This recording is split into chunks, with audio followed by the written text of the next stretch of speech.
Welcome, everybody. Wow, I'm loud in my own headphones. Hold on. Welcome, everybody. I am Owen Money. Joining me, as always, is my buddy Dirt McCoy.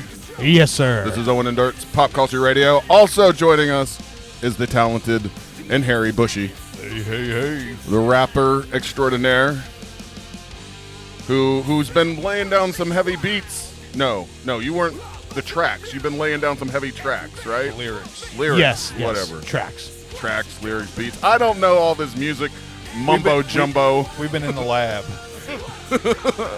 You guys We've been in the lab, yeah. You guys been cooking up. You got some talent here, some real talent. We're working on a new track, yeah. We have to follow that up. There's got to be a sophomore effort from Bush, PCR Bush. Well, I'm looking forward to a full rap album, one that I can understand and isn't about killing people. Oh, well, we might have to We're gonna have to scratch a lot of that. We're gonna have to remove the other 9 songs. Well, that's all right. I'll just listen to the one over and over again. It's important for me anyway to fill my mind, fill my life with positive things. I say that, but I mean it's all bullshit because I live in the negativity. I mean that's where I swim. Yeah. That's where you reside. Dude, like basically any negative thought you can think of, throw in like a pool, Olympic-sized pool, have it overflow, and then drown me in it, because that's where I live. That's where I fucking live. It's wonderful to be back. I love you guys, and I love doing this. And last week I wasn't here. You guys did great. You guys do your own thing, and it's fucking awesome, and I love it. But something happened to me last week. Oh well, a week and a half ago now, and really fucking annoying because you don't plan for things like this. And it involved me having to go to the doctor. Did you all say last week, why I wasn't We there? did not. No, All right. we didn't say it. First off, I want to say, if you have a job or whatever, you have to file taxes. You're on the government health care. Make sure you fucking file your taxes. Don't take a year off just because, hey, I'll do it next year. I'll do 2 taxes next year in 2024. And you do that, and you get things in there. But I guess insurance needs you to do the taxes on time, like a year prior. Oh, no. Or they cancel things. So I've been paying my share. I see these fucking commercials for these government health insurances, and these motherfuckers going, I got insurance for $15. Yeah. Well, I've never but been it's able to find that. It's probably ass, though, even if you do get it. Well, look, apparently it's set up with what you make. If you make a lot of money, you're going to pay a lot more in health right, insurance. exactly. Motherfuckers. Anyway, this whole year I've been paying. I paid all my what I needed to pay, but I go to the doctor. So I wake up one morning, last Wednesday morning, and this is the kind of fucking shit you can't fucking plan for, I rub my belly, You couldn't plan for that? What? No, hold on. I rub my belly, As you do. and I feel these 2 little bumps. I'm like, what the fuck? Do I got like little infected hairs or something? Do I have a little pimples starting? I got to squeeze them? Growing extra penises. That would be amazing. Actually, the negative thoughts. just pop being in. able to say somebody, you can suck both my dicks. All 3 if you're really talented. I look down and they're kind of red and swollen, and I go, oh shit, the cancer's back. I'm gonna die now. This is it. I go, no, I just got fucking pimples. So I go to work. I get home from work. They're even bigger. They're even more swollen. Now you trying to touch them and they fucking hurt. I'm like, what the hell is going on? I'm dead. I'm done. I'm Flesh-eating bacteria. Yeah, people, you're supposed to live to like 90 now, and I got 45 years. That's good enough, whatever. I got half of. So anyway, I take another day to convince myself this is getting worse. You need to go to the doctor. My whole entire fucking side, was all red. The actual initial bumps have turned hard and swollen, and my whole side is starting to turn red. And I was watching something on TV that made me hard and swollen the other day. I can't remember what it was. Well, did you ooze goo? Yeah, maybe. Well, yeah. Okay, of course. What's the point? Stupid Was question. it green? I think it was a Publix commercial. Oh, you too? Yeah. The new cheesesteak? Oh. Them No, you two wasn't in this one. those pub subs really get me going.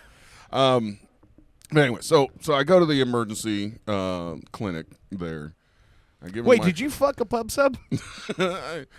when I'm unconscious, anything could happen. So Okay. I'm just gonna say that, but no, I don't want to waste a sub on my dick.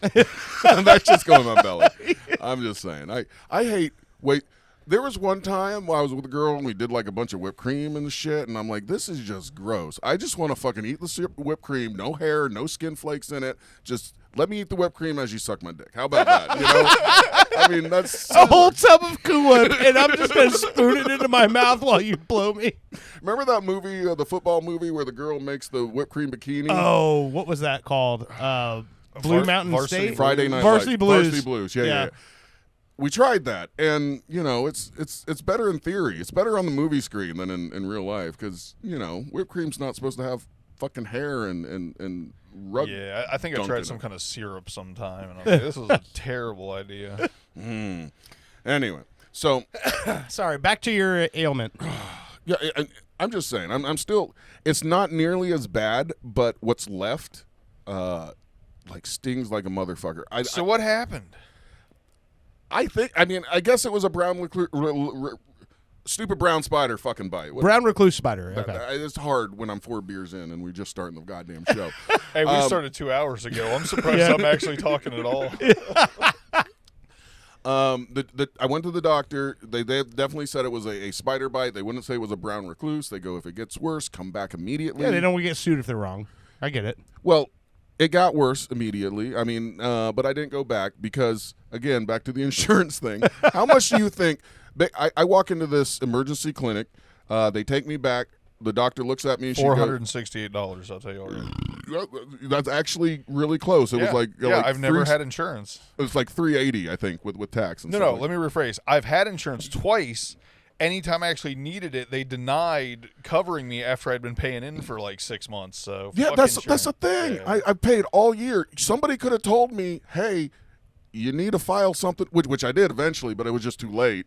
Could have told me, hey, save this thousands of dollars that you're paying this year. When I had the duck jack fall on my hip, Whack. it was in like November or something like that. And I went to the doctor, got x-rays. I was in physical therapy around January. Okay, so January, I had an appointment for the physical therapist, say like January 4th, and I walk in and they're like, we're sorry, Mr. Bushy, your insurance is saying that you're not covered for the next visit. And I said, that doesn't make any sense. I've been working for this company for like 3 years. I bank a certain amount of hours every year. So I call up the insurance and they go, oh, well, that resets at the start of the year. And I said, well, how does that make any sense? I said, I got hurt at the end of the year and Yep. I've been banking hours for 3 years. They're like, oh, no, you bank hours each year and it resets. I'm like, Oh, man. so I got kicked Such out a of my racket. physical therapy. Like, it was embarrassing. It was like sliding your debit card, and then telling you don't It have is. any money. You It know, I is. Yeah. showed up to get physical therapy. They're like, you're not covered. I'm there in the office, trying Yeah. to, find out what's going. And they tell me that I don't have enough banked hours. And then the therapist is like, everybody wave goodbye to this loser who didn't have Yeah. enough banked hours.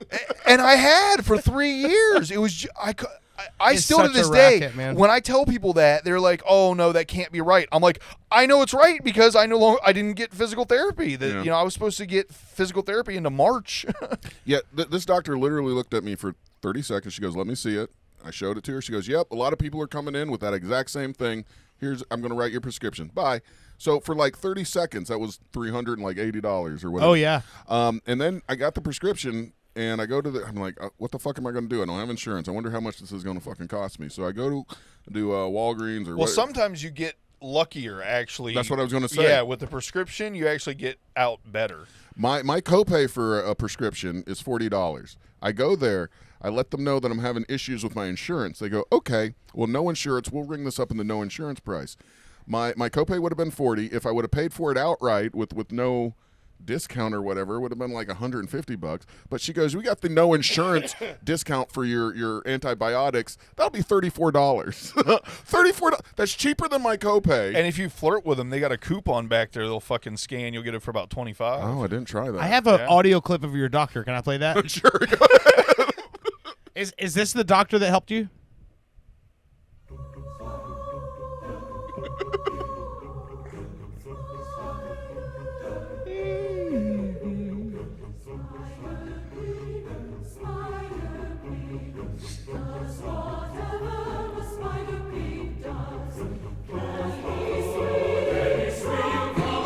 God damn it. That's from the Simpsons movie, by the way. Here comes the spider pig. Spider Pig. You're in my mind because I had this queued up for to play in my background. Like, I didn't play it when I was telling the story, but anyway, I will say right now, I guess it could have been other spiders, right? It doesn't have to be a brown recluse, right? If it was oozing all different kinds of colors. It's probably a brown recluse, yeah. And You think so? If it burnt really bad, like battery It fired, acid, yeah. then Yeah, that's most likely. It's got to be what it is. I'm going to show you what's left. I mean, it's not Okay. that bad. Okay. But The only other one that's worse is the Black Widow, but then basically you would know because you would have almost died. right, same right. thing. Okay. And the thing is, the fucking spider didn't bite me once. Like, normally you get bit and it goes away. The motherfucker either munched me twice or possibly a third time, because when this was healing up, there was 3 distinct holes, but I think one was so big that I think it broke into 2. I was And watching some videos on Pornhub about that. It was all 3 holes. Is that what you're talking about? No, look at this shit. See, I still have... Ooh. Oh, When you touch them, like fire goes through my whole fucking body, man. Well, I will say the fact it looks like you fell off a skateboard at a high rate of speed. listen, the Well, fact this that is a week and a half later, too. since you have 2 close together, Yeah. and you don't remember getting bit, most likely it did happen Sleeping? in your bed, asleep. Well- it bit you unconscious. You kind of swept it away or tried to sweep it away. It got you again, and then you might have rolled onto it or killed or ate it. You do weird things in your sleep. I must fucking taste like bacon or something, because, like, who fucking gets bit twice? I mean, they have to be threatened, and you're right. I actually had got up that night and went into the office and pulled the bed out and laid in the so it was probably Oh, right. it's probably in that bed. Yeah. Motherfucker. Well, I sprayed everything because I have the kids in there when I'm working and shit, and they're crawling around. I'm thinking, man, the spider's going to kill one of the kids soon, and it's been a rough week with my mind. That's why I like to try to put positivity in my fucking head. It doesn't really work. I've been on the brink of death, even though I've been nowhere close to it this week. And then I'll lay down because I'm a side sleeper and I can't sleep on this side, and if I sleep on the other side, my fat belly pulls my skin. Oh, yeah. And it hurts. So I would go out to the couch and prop myself up in one of the easy recliners and then lay there and then I would like kind of be on the do you guys maybe it's just me, but I'll be like laying on the blanket a little bit, and then I'll try to move, but I can't move because I'm laying on the fucking blanket, and like I can't lift up because the blanket's keeping me down, but I'm also on the blanket that's keeping me down. And I start panicking in my head a little bit, like I'm a 90-year-old man and I can't move and I'm going to die by myself here under the blanket. I go, wait a minute, I'm only 45. That's 40 years away. So nobody else like gets that crazy? Or That's actually what I'm thinking about when I'm writing my lyrics. dying when you're an old man? Yes. Yep. So anyway. I hope I can convey that nervous death energy. All right. What I did find, here I got a phone number for you. I want you to dial this. This is by a bunch of kids. I will say that this is for if you're having anxiety, or you're having just like a bad day, or You just gonna read it to me on the air? Or? Oh, is this what it was like an elementary school Yes. class did? Yes. Oh, I've heard about this. Yeah. I will read the number out on air because if you're having a fucking bad day out there, if you got bit by a fucking spider and it came back for seconds and thirds, and you think you're going to die, you probably will. But go ahead and dial this number before Sure. you die. Go ahead. 707-873-7863. I'm sorry, 7862. 6'2". If there's a mechanical answering service and there's an option for if you've been bitten by a spider, press 7, I will cry. It is an automated system, but you got to choose what kind of speech you want. Oh, hold on. Hang on. Hold on. We got to get this through the board. But yeah, this has been some of the worst pain like I've had. You've been called this number 12 times a day. No, I haven't yet. I was waiting for the show to see if it was decent or not. But no, I have been. I'll go online and I'll search for like anxiety meditation, 10-minute meditation, and I'll do that. And really, I know it's a mental problem. It's a mind problem, because if you just learn to focus your mind on something else that doesn't upset you, it's like a superpower. You stop all that like noise in your head. Hi, welcome to Pep Talk, a public art project at Westside School. Bienvenidos a Pep Talk, un proyecto creado por los estudiantes de Westside School. I don't Para un understand that. mensaje feliz, presiona 5. Please listen to the following options for encouraging messages. Okay, Press here we go. 5. Here we Press go. 5. If you're feeling mad, frustrated, or nervous, press 1. Nervous? No, I'm not If nervous. you need words of encouragement and life advice, press 2. Life advice. If you need a pep talk from kindergartners, press 3. Oh, that's the one. If you need to hear kids laughing with delight, press 4. To hear how awesome you look, press 6.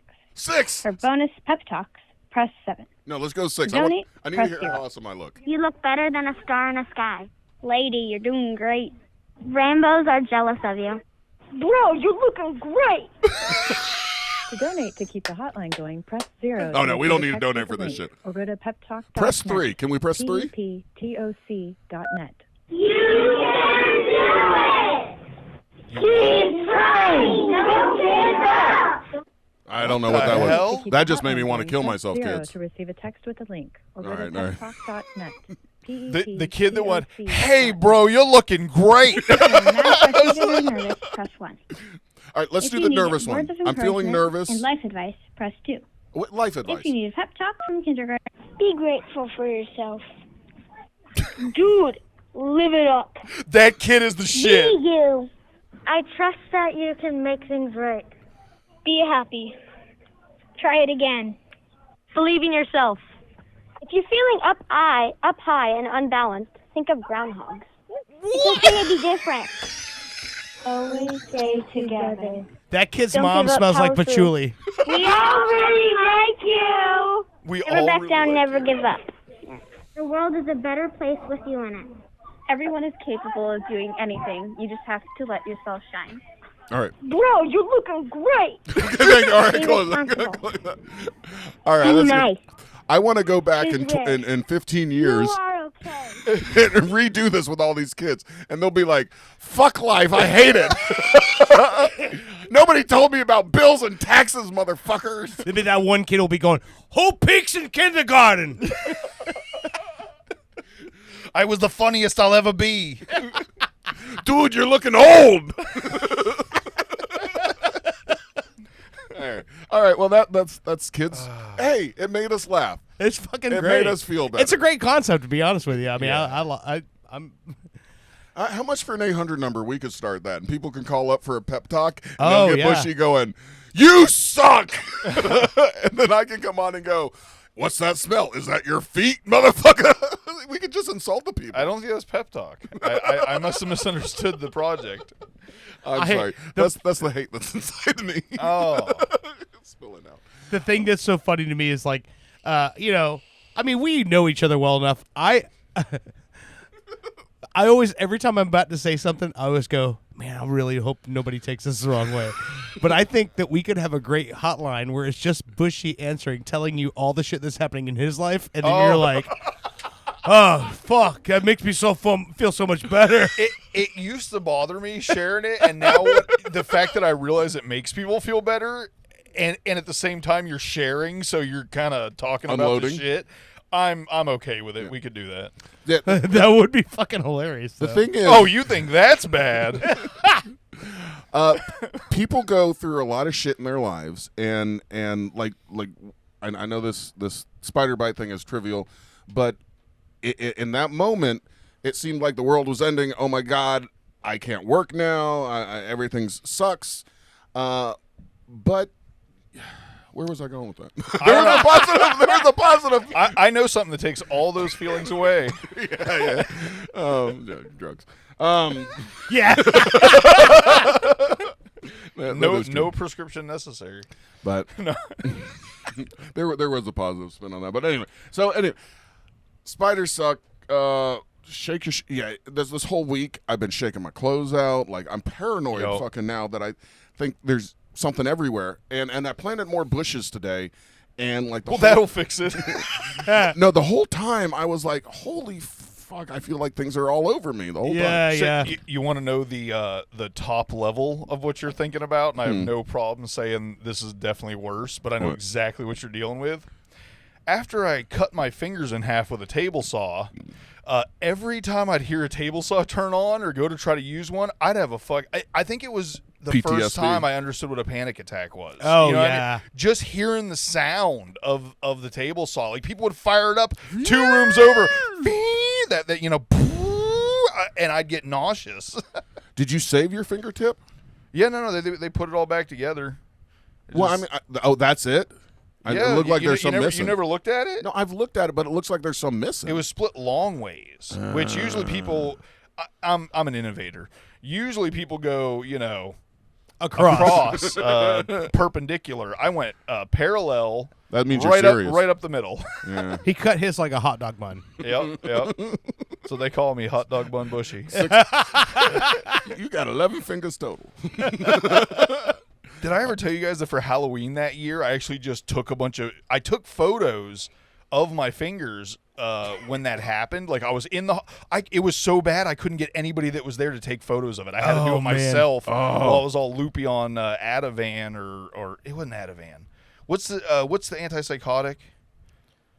They wouldn't put me out. I don't know. They wouldn't knock me out. So I literally watched some dude cut my bones off with a pair of like wire cutters and then like So there is something missing.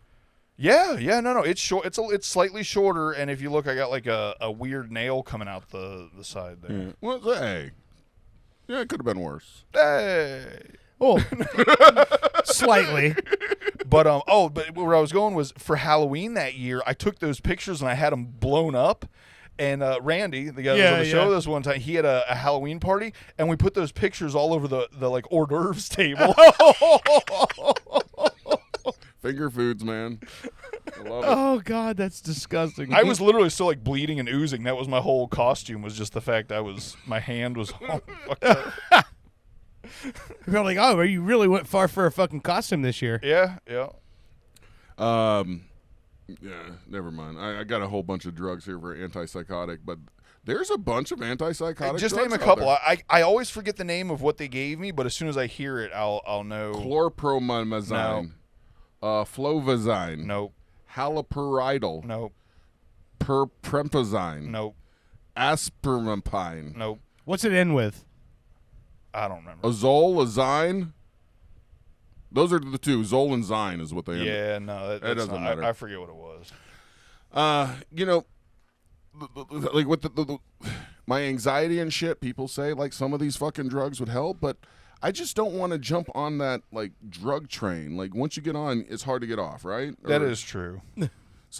So what's better? I mean, I know I'm not alone in this, like, freaking yourself out with your own fucking thoughts. But what's better?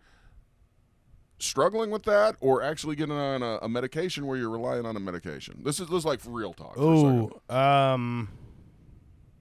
Well, see, it's kind of a slippery slope because if you get to a point where everything's working good and you're reliant on a medication, now you've just given yourself a whole other stigma with that. When you stop taking that medication, Will you go back? you're going to think, oh, I need it. Now I have to have it. You know what I mean? I have to have it to feel. Yeah, so I don't know, man. So we talked about this a little bit for a second before the show, but I wanted to wait for the show. My lovely girlfriend, Boston Britt, she's planning a birthday party for me next weekend. Mm-hmm. I'm going to be turning 45 this month.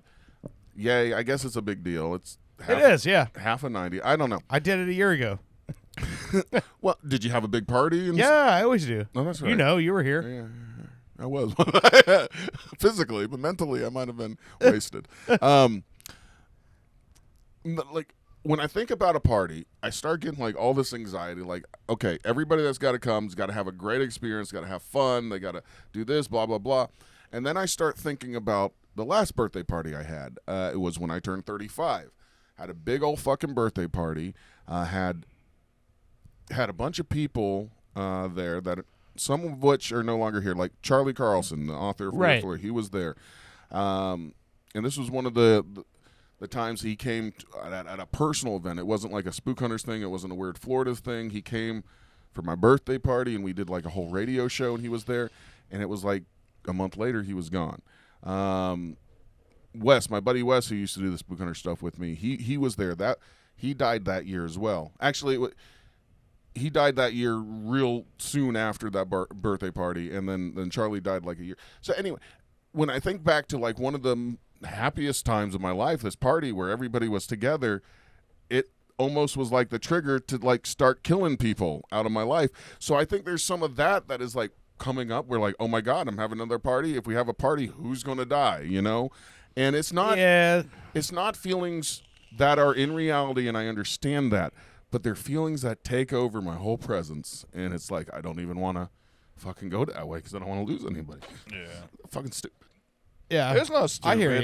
No, I hear. It's- I know what you're saying. It's perfectly understandable. I mean, I'm one of the people that as soon as shit's going well, I immediately go, oh, where's it Where's the shoe gonna fall? it coming from? Yeah. Who exactly? You know, what pet's gonna die next? What friend is Right. gonna get cancer? You know, I mean, it's just being human, and I think the older we get, the more the shit happens. So the more. So we don't need a birthday party. Let's just scratch it. No, it's just well, here's the thing. Or you look at it the other way. It's just the opposite. You never know when people are going to die. What if you don't have the party, and then somebody dies after, and you go, "Fuck! At least if I would have had the party, we would all. I would have had that last memory of us all chilling and having a good time." I'm gonna kill myself soon, so you better have the party, or you're gonna have no memories. I got like 2 more songs in me, and then I'm out. No, I'll go back and listen to the shows. I know, I get where you're coming from, but the thing about it is, man, and like, listen, I've had so many people in the last, like, God, going back to 8 years. In the last 8 years, I've had like 7 people close to me pass away, but there was no like direct correlation between any of them. Some of them were Billy Maines and Morgan Steele were great friends. They passed away almost a year exactly from each other. So I get it. But the thing about it is, like, to me, like, we had a big, celebration for Morgan 1 year after his death. Billy was there. Billy read some of Morgan's letters on stage, and then Billy passed away like a couple months after that, unexpectedly. So I get where you're coming from, but the thing about it is, like, I mean, logically, being rational, that they're not connected. They're not. But I do understand, like, having that sort of, like, trigger, to it where you're like, if I do this, then this is going to happen. I understand that. No, normally what I do is I Yeah. just ignore the feelings and I Yeah. say, let's party. And the whole time at the birthday party or whatever we're doing, I have this fake facade up, like I'm having fun, but really behind there, I'm like, Yeah. riddled with anxiety and stuff. And I guess maybe I'm getting so old, I'm tired of it, So that's where the question was, maybe I should just take some drugs and make me feel better, or Well, I mean, that's always a great option, but or just deal with the pain constantly until the sweet release of death. I would say if the party's going to traumatize you, I think we'd all understand you Right. not having it. I was Yeah. excited. I was looking forward to it. I am unable to have, parties for my birthday, so I look forward to you guys having them, so I get to get out and any excuse to hang out with you guys, basically, I'm fine with. What if you don't label it a birthday party? What if you just say, hey, we're having a get together? Or is that the same thing? And can you trick yourself? is it on your birthday? Can you trick yourself so I get to party, motherfucker? You know what? How about this? How about everybody comes over, they party, I go in the other room, take a nap. Well, that wouldn't be how I planned it. Yeah. I don't think that's ideal, but I know. I'm sure there'll be a party. I'm sure we'll have fun. I'm sure everything will be fine and nobody will die. I hope. Well, you fucked it up now because now the whole time I'm at the party, I'm gonna be like, God damn it, is Owen really having a good time or is he fake being happy? Yeah, and then while he's doing that, I'm going to be at the party looking around the room going, I wonder who it is. Who's gonna die next? Who's gonna die next? I'm not saying I'm going to fucking gamble on it. I was gonna but say who's taking bets. Death pool at my own birthday party. we got a fucking dry erase board. Somebody gets the whole pool. It's $20 buy-in, but everybody gets the whole pool if somebody dies on their way home. Oh. I can make that happen. No, don't. No. You live down the street. It's like a straight road to your house. One Well, turn. what I was Well, going I was about to say there's one S curve. There's one S curve. That house has been there a long time. See, what I was going to ask about the party was if your grandma was going to be there. Oh, I can make it happen. Because if she is so going to me be too. there. Or you know what? She'll be the one that dies. We can focus on that. Oh, maybe you invite people to the party you want to. No, I didn't. No. Yeah. That's a can. That's a can you don't want to open. I mean, it fixed the odds, right? You know. It does. I mean, No, I my was going to grandmother- say if your grandmother's going to be there, then I was going to say, hey, can we invite Danny and Caesar? Oh, yeah, Because that would be really funny. For Well, I don't you- want them to die. I thought it'd be funny for you and Danny to like serve Miss Dot like the both old of us fight over. yeah. You know, Oh, that'd be it could funny. happen. I mean, she called me the other night when I was really in pain with my bite, and I didn't want to talk on the fucking phone. She called like 5 times in a row, and finally, you'd think I'd answer, but I just turned the ringer off. Damn. And the next morning, I called her, and I'm like, Grandma, what's wrong? Is the TV working? I mean, your remote working? Yep, that's all fine. I just was bored, thought I'd talk. I'm like, you called me 5 times in a row. I thought something was horrible, so I called you 8 hours later. Right. I'm a horrible grandson. And so you pick the phone. The first thing she goes, "How you doing, girl?"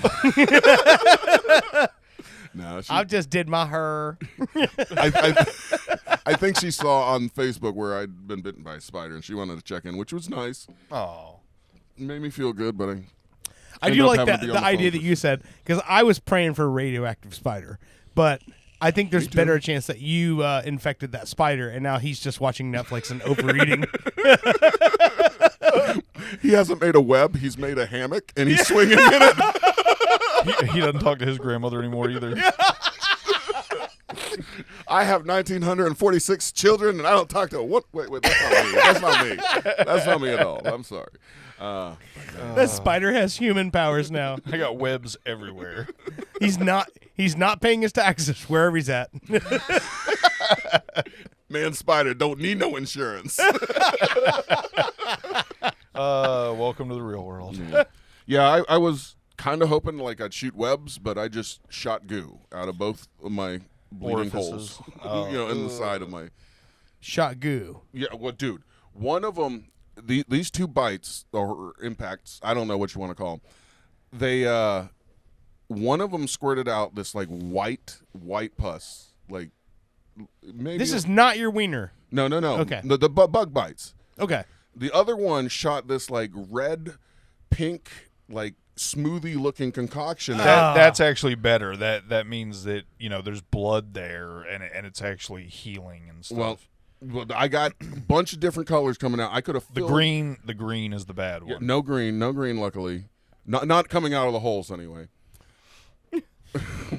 Just out of your pocket. Just treat them. I didn't wash them for a week. They turned green. No, Well- I'm kidding. But no, hey, somebody told me that if you take Vicks Vapor Rub and rub them over your bug bite, it'll make it feel better. Really? That's what I heard. I did not do it. You got to take ecstasy first. Okay. I have BioFreeze if you want to throw it on there in the break and see what happens. It's similar. Similar. Yeah. Well, these are. You want to do it? We'll do it. Yeah. I Wanna do do. it? You want to go grab it right now? Let's do it right now. Okay. Yeah, Go- we go- can do that. Go grab it right All right, now. I'll go grab it right now. Hold on. And here. Wait, who told you this? This was a good idea? I don't know. Okay. I mean, I'm down either way. I don't have to do anything. I asked Google, And I think they said, yeah, it's an old wives' tale, but just use what's it called? The stuff that you get a cut and you put it on here. Bacitracin. Or Neosporin? Same thing, bacitracin. Okay. But here, since I had it bandaged before the show, because even with my shirt, when it rubs against it, it's like sandpaper. And they're kind of deep. So with putting this stuff, it's going to get in the hole. What's probably going to happen is it's topical, and it'll probably make everything, because generally, like, it's really hot and it stings and it burns. So maybe the coolness, you know what I mean, around it will kind of alleviate some of that heat, or it's going to get in the bite and it's going to sting really bad. That's what I'm thinking. It's something that somebody made up just to fuck with their buddy, like I would. I'm going to try it because as I sit here, I mean, I'm like 50-50. I don't know. It could maybe it's both. Maybe it makes it feel better and it burns worse. Who knows? if I sit still, not a problem. But if I wiggle a little bit and the shirt rubs against it, it's fire. So, all right. So it's like getting sandburn on your nipples from skinboarding for 6 hours straight. Imagine, it's not so much now, but imagine getting, like a cigarette burn out in your hand, Yep. and it just never going out. Yep. That's Hold all that right. up to the camera, though. So okay. BioFreeze. Do you know what BioFreeze is? It's It's like a muscle relaxant kind it of cools thing. it's gel. Yes. But it's like Ben Gay. Remember Ben Gay? Mm-hmm. But this is like super, super menthol. It penetrates the skin and it numbs or soothes muscles. You've never used BioFreeze? Really? No, I'm saying you've never used BioFreeze, Owen? I really don't use anything to help me. BioFreeze. Product. I'm just saying, BioFreeze is the shit, dude. It is. It's really nice. So it's not going to sting then. Well, I don't know. I mean, I don't know. I'm pretty sure on the instructions it says do not put an open wound, but I can't read it. It good doesn't look enough. good. I mean, you're not gonna die. It's not gonna be worse, or it is. So it feels like you're putting ice on. It's super cold, but, right? But not ice. no, Ow! Ow! Ow! is that not better? Oh, it's the open. It's ow. You're supposed to swish it around your mouth first and spit it in your Oh, in your okay. hand. Well, that's where I went wrong. No. Ow. Shit. is it burning? Yeah. I love your commitment because I figured that it was probably not a great idea. Well, I said try on it. the break, but I should have known this cocksucker's going to want to try it on the air. That one's really deep over here. God damn it. I can feel the coldness entering my body. Nope. Just feels like needles. Oh, man, really? So it's good. I mean, he's still got one more of those one chip challenge. You rub that fucker on there. if you're going with crazy ideas, Right now, I need an ice pack. Fuck that. an ice pick. Ice pack. An ice pack. I don't know. Whatever. Yeah. And here's the other thing, which probably wasn't the best of ideas. Like I've heard, and I think it's true because I kind of experience it. Like your body can only process one type of pain at a time. Okay. So if you got something physically hurting, they say like if you cut your hand, stomp on your toe, it'll get your mind off your hand. Right. Well, if you got like this gaping hole in your side and you're gooing from it and it hurts, think of something painful, a memory, and you'll stop feeling the physical pain. Nah, I got you one better.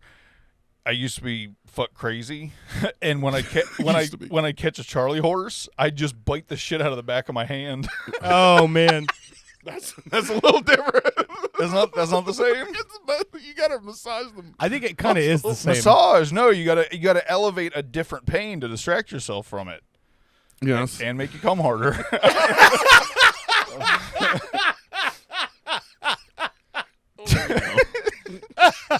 Splat.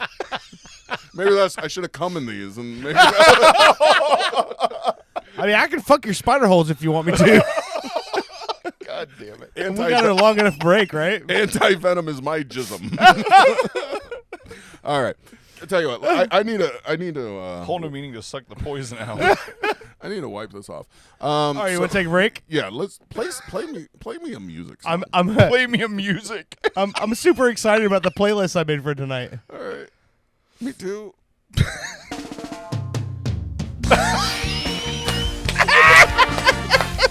Oh, I love you. Owen, do you know this song? Walking in the spider web? Yeah, I know this song. Fucking hot. All right, you're listening to Pop Culture Radio. We'll be right back.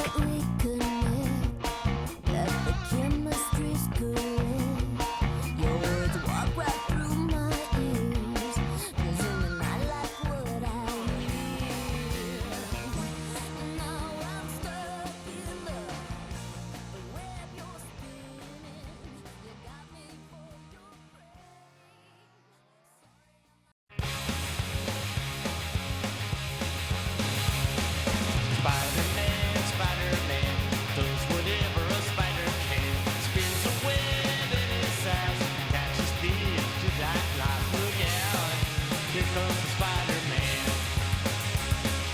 Is he strong? Listen, bud. He's got radioactive blood. Can he swing from a thread? Take a look overhead. Hey there goes the Spider-Man. In the Not the most impressive of the songs I have on this playlist, but I didn't know that the Ramones Yeah. did the Spider-Man song. Dude, I have a spectacular Spider-Man comic book that came with a cassette, and this was on it. Really? That issue's worth like, I don't know, $40. So, but I mean, I have that. The It's Ramones fucking are like rad. one of my favorite bands of all time, and so the fact that I looked up this morning and I'm like, the Ramones did the Spider-Man song? That's crazy. Woo! I can't tell you how glad I am Heather made burgers. Yeah. I maybe had been drinking for much longer than I normally am before the show and was kind of worried about this Oh segment. yeah, because we started early, like working on the song and everything. Yeah. And I tried, but at the same time, I was kind of nervous because we're doing the song and shit. So I did not pace myself as well as I should have. Well, and the thing is, like the grill she's using is the one you brought over when you did the ribs. That one, I think it was like a anniversary party for the podcast or some shit. I did the ribs one time, and I brought it was supposed to be all ribeye burgers, but then they didn't have. Dude, to this day, it is hard to get more than one pack of those ribeye burgers. It'll be like one left if I'm lucky, and then a bunch of the brisket next to it. And the brisket was fine, right? But it wasn't as good. And I had planned on doing more grilling. Well, we'll get to that. I don't know. I forget exactly what happened, but I just stopped. So, yeah, no, that was great. She's learning charcoal and did a great job. Yeah, that's the thing. So she'd never cooked with charcoal before, and so then she was like, "Oh, I'm gonna figure this shit out." And so that's what she's been doing the last like week now for a full week. Yeah, I think this is the 5th time she's used that grill in the last week. It's great. It just adds more flavor to stuff that you've been cooking for years. If She's you've been never... fucking cooking, like roasting vegetables on it, and I didn't realize, because I eat a lot. I don't eat a whole lot of meat. Like I'll eat the shit out of what she's cooking right now, but for the most part, I don't. I eat a lot of vegetables and rice and things like that. But you throw vegetables on a fucking charcoal grill, and the flavor is completely different. It's fucking great. Yep. No, I love some charcoal. In case you couldn't tell. What are you laughing at? Oh, this is giggling. He's like Bushy's fat and like food. I just love how cuddly he gets after he's been fed. Food make happy Bushy. Bushy tummy in good happy now. Rumbly in my tumbly Yeah. quiet. Hey, guess what today is? What? Very special day. Okay. I mean, today's the first day of the very special day. Okay. Meaning tomorrow's not going to be just today is the special day, but today is the first day the special day has happened. Summer. Wait, are you saying that this is an honorary day, and this is the first time that day has happened? It is, yes. It was announced yesterday. Yeah. That today would be the day. So they had a big ceremony yesterday to say, hey, be prepared for tomorrow. Okay. What does that sound? That sounds like California, right? Well, this is coming out of California. Oh, it's International Jerk Yourself Off in a Public Bathroom Day. Close. jerk the person in the next stall off in a public bathroom day. Almost. This has to do with something different, some other kind of slime. Jerk off in your neighbor's Tesla day. Damn it. And your neighbor's Tesla. I celebrate all these days. There's a guy with a Tesla like the next street over. I'm gonna have to go talk to that guy tomorrow. Hey, he's like, sorry, I'm late. Thank you for your service. I'm seeing more and more of those trucks around, man. Those The Cybertrucks. I mean, when you see them, you're like, "What the fuck is that?" And then you're Yeah. like, "I know what that is, but still, what the fuck is that?" That's basically the whole point. They don't look functional, but I mean, I guess they are if they're being sold, right? I mean, there's functional as a what is it, the Avalanche? You know what I mean? They're Yeah. kind of like an Avalanche, or probably like okay. the Honda Ridgeline. It's kind of like a truck UV or something. I don't know what you call it. Well, no, today is a very special day, at least in Los Angeles, and maybe this will catch on in the rest of the great U.S. of A. Okay. The Starlight Children's Foundation and a fan franchise, the Los Angeles Ghostbusters, they've gotten together. Today is the National Ghostbusters Day. Really? Yes. They have themed hospital gowns for children. Apparently, hospitals are involved and sick kids are involved. Right. They're going to have a fleet of, I guess this happened earlier today, fleet of ectomobiles, a bunch of people marching in a parade, but they say no props. That's the world we live in today. No props whatsoever. I guess just come in your costume, but have no props with you whatsoever. Okay, so you can't bring like a gun. proton 60. pack or Yeah, whatever. yeah. Okay. Bring your standard flight suit paired with an empty belt and boots. that seems kind of lame. Props are, however, welcome outside of the Los Angeles City Hall with photo ops planned on the South Lawn. So anyway, Los Angeles, very cool of you to make a Ghostbuster Day. I don't know why today, of all days. Is this like the anniversary of the first movie coming out or something? I guess I should know that. I was about to say, why are you asking us, Well, nerd? It could be, but also, what was the day? Never mind. That was Valentine's Day. Valentine's Day. Bummer. Yeah. The end of the world was supposed to be Valentine's Day of 2016. Yep, remember it? yeah, a long time ago. Yeah, the ceremony began. God damn it! Today at 10:15. So that was what, like 1:15 our time.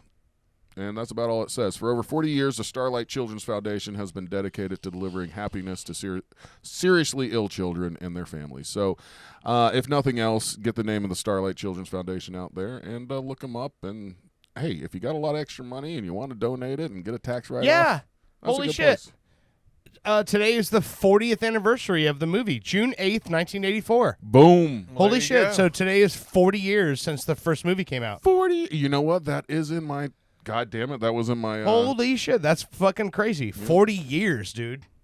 Your alert must not have went off at you. No. Set on your phone. It's right here.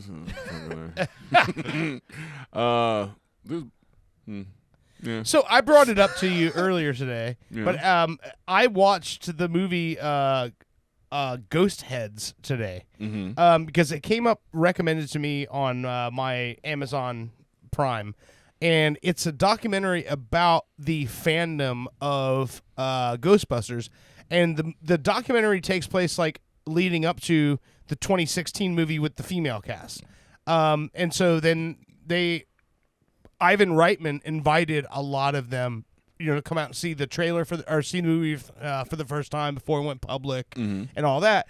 But what was cool to me was like seeing, and also Ecto 1, the car. There are a shit ton of guys out there who have built Ecto 1s completely custom, where it doesn't look like the movie car. Like the one guy made it where it's like two-tone orange and white. And it was a bad looking fucking car, dude. Like it was awesome. There's so many people who've customed all this shit, and it was great. I see people with the PT Cruiser custom to look like Ecto 1. I'm Aw. like, that's so lame, guys. Just Yeah, what's the original? Like a 52 Chrysler? Chevy. 59 Cadillac, I think. Yeah. Yeah, 59 Cadillac. Cadillac. Okay, yeah. We've actually talked about that before on the show. But yeah, 59 Caddy, hearse. Mm-hmm. But like some of these guys have actually taken similar cars and they've actually put the fucking lines in them, like the dryer lines coming out of the car. So it's got the blue, the blue hoses coming out of the side up to the top, and they put the lights on him, and like they go like all out making this like movie worthy. When I was younger, I probably would have done something like that. But If I'm not mistaken, from what I recall, they never used the car though, right? Like it looked like there was a bunch of stuff going on there. I mean, they drove it, but I'm saying like it's not like the Batmobile. Like they weren't. No, there was no significance to the story of the right. car. Like the car, car was cool enough. It should have done like it should have shot out the ghost traps or something. You know, well, They're- in the newer movies they do. okay. The newer in the cartoon, in the comic books, they had a gunner seat and stuff, and that's something that they brought back and put in the newer movies. So you see the little girl Sophie, or not Sophie, whatever her name was. Yeah. She pops out in the gunner seat and she's shooting. As they're Oh, driving. okay. See, that makes more sense. Yeah. Here's a question I have related to that. So when I was watching the movie, the documentary today, there's a guy, I think his name was Bill Mosen, if I remember correctly, and he was like the first like Ghostbusters super fan to the point where like they invited him to like the premieres back in '84, and he was talking about That's a just comic because book. they didn't know me back in '84. Was Ghostbusters a comic book before it was a movie? No, but there was a. That's what I thought too. But there was a Ghostbusters show. Ghostbusters was already a trademark thing. They had like 3 guys and a gorilla, and believe it or not. Okay. And I think the gorilla's name was Tracy, and they would go around looking for ghosts and stuff. Okay. I So actually feel like I've seen that before. it was by another company, and when Ghostbusters the movie came out, and they weren't going to change the name or anything, they had to pay them for the rights for the. Okay. Filmation, I think, was the one that did the other one. Because it seemed like when he was telling the story that he already knew about this movie before it even came out. Like he built an Ecto-1 and all that, and he was talking about comic books, and I'm like, was it a comic? Like I never heard that before, so that's why I was curious. Why did this guy know so much about it that he had built all this shit before the movie even came out? Like, you know what I mean? Right, how would you know? I'm not sure how we would know the actual Ecto-1, but here, let me play this for you. This is by Filmation. See if you can see it.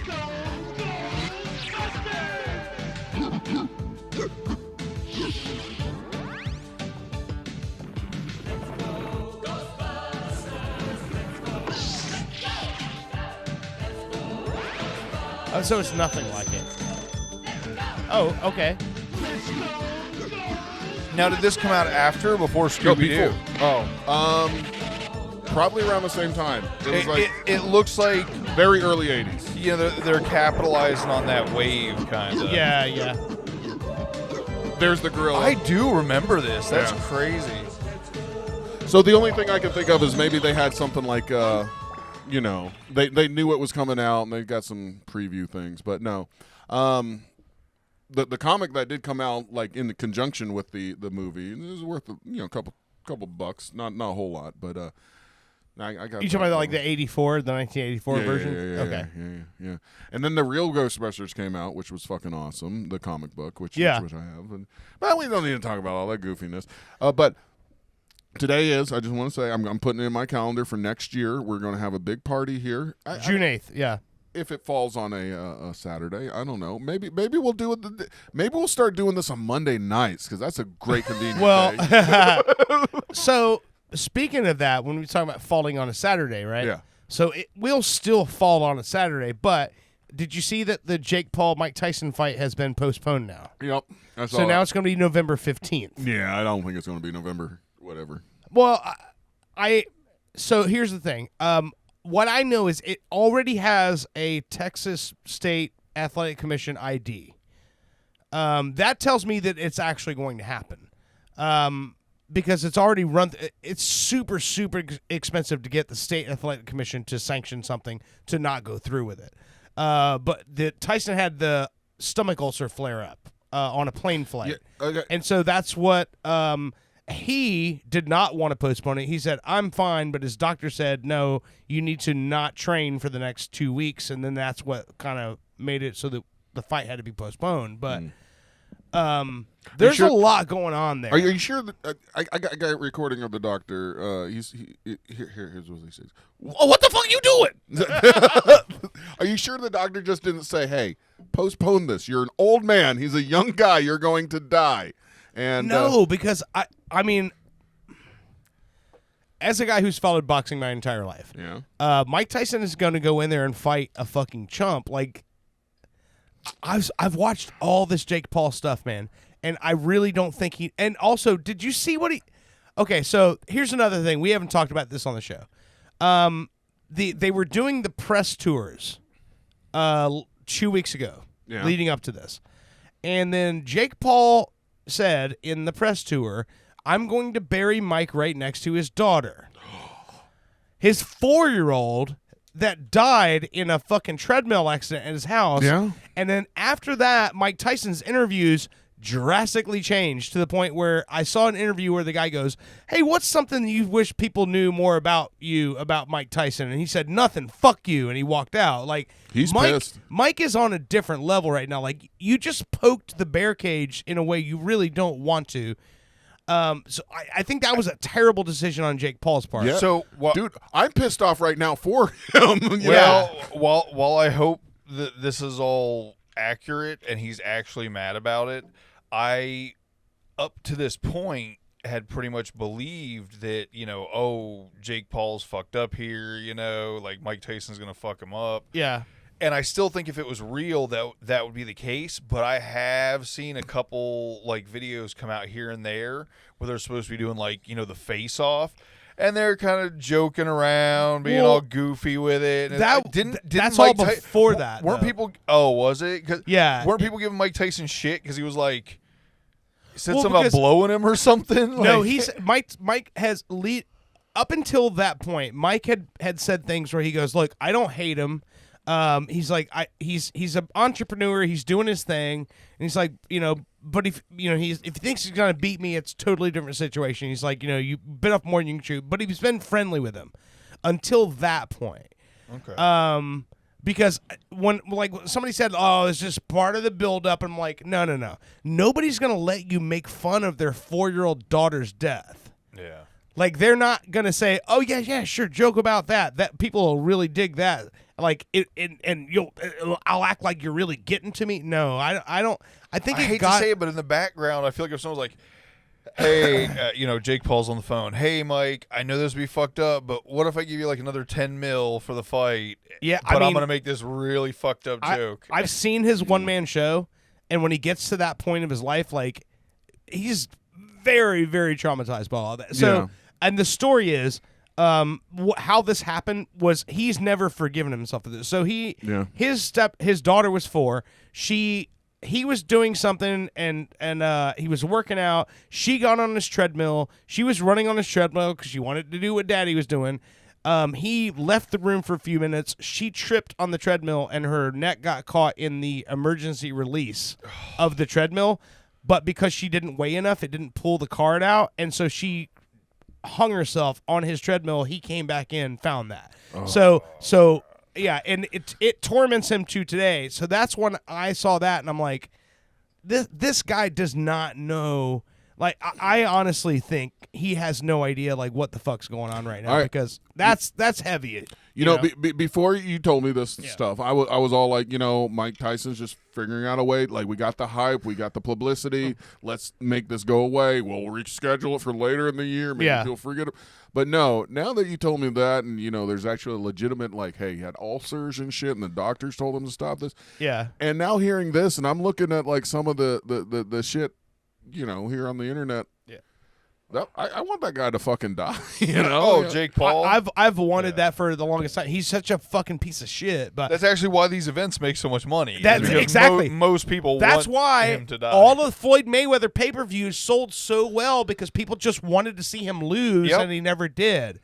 And I'm one of those. I watched every fucking Floyd Mayweather fight, hoping eventually someone's going to crack this code, because he's such a fucking piece of shit. And I'm convinced, as much as I hate it, that Jake Paul is enough of a smart marketer that even the TikTok, little clips and stuff of, this is who Mike Tyson's gonna fight, and then it's Jake Paul back when he was a teenager, doing some Disney, this was Mike Tyson in 92, and then this was Jake Paul in 92. I'm convinced Jake Paul is probably the one putting out all those videos about it, because they're getting tons of fucking views. And he could be, and that's the thing that it's so funny to me that everyone's like, listen to this guy. He says Jake Paul really has chops as a boxer. And I'm like, he's fought one pro boxer in his whole career that was in his age range, and that guy beat him. Now you're Tommy Fury, Tyson Fury, the recently dethroned heavyweight champion of the world, undefeated. His little brother, who's not even ranked, beat Jake Paul. Right. So now you're going to put him in the ring with one of the most dangerous fighters of the fucking 20th century. And you think that this fucking guy who's been beating up people who are in their 50s that were former retired, like, athletes who weren't even fighters. Like, he fought a retired NBA player, a YouTuber, an MMA fighter who had a compound fracture that retired his career. Like, he's been and also fighting people who are much smaller than him. So he's 6'1", like 190 to 200, and he was fighting guys who were 5'6", 160, 145, 157, like small old men. Now he's gonna go up against Mike motherfucking Tyson. Like, that makes no sense to me. And a man who's mentally unstable from the history he's had in his life, and now you just made fun of his fucking 4-year-old daughter's death, and you think somehow you're going to come out of this. It just reminds me of that fucking line that Brad Pitt said in The Mexican. Somebody's leaving this room without the ability to fuck. You know what I mean? I hope it's real. I hope, really do, I too. hope that what has happened is Jake Paul has tricked himself, into actually believing that he's, some great fighter. Yeah, believing his and own that this hype. was a Yeah. good idea, and that, I hope Mike Tyson's not in on it, and it is all real, because everybody wants to see him get beat up. Let me play this. Let's see if this can be faked. Hold on. So, who the hell am I? They get the dying too. I don't know. No. It's something happened that day. I don't know what happened that day. But whatever happened that day, was there a new Mike Tyson that came the next day? This is him talking about his death of his daughter. No, I did some cocaine for a week. I had to get high. Yeah. I had to back then. I had to get high. I couldn't handle it at all. Damn, right there.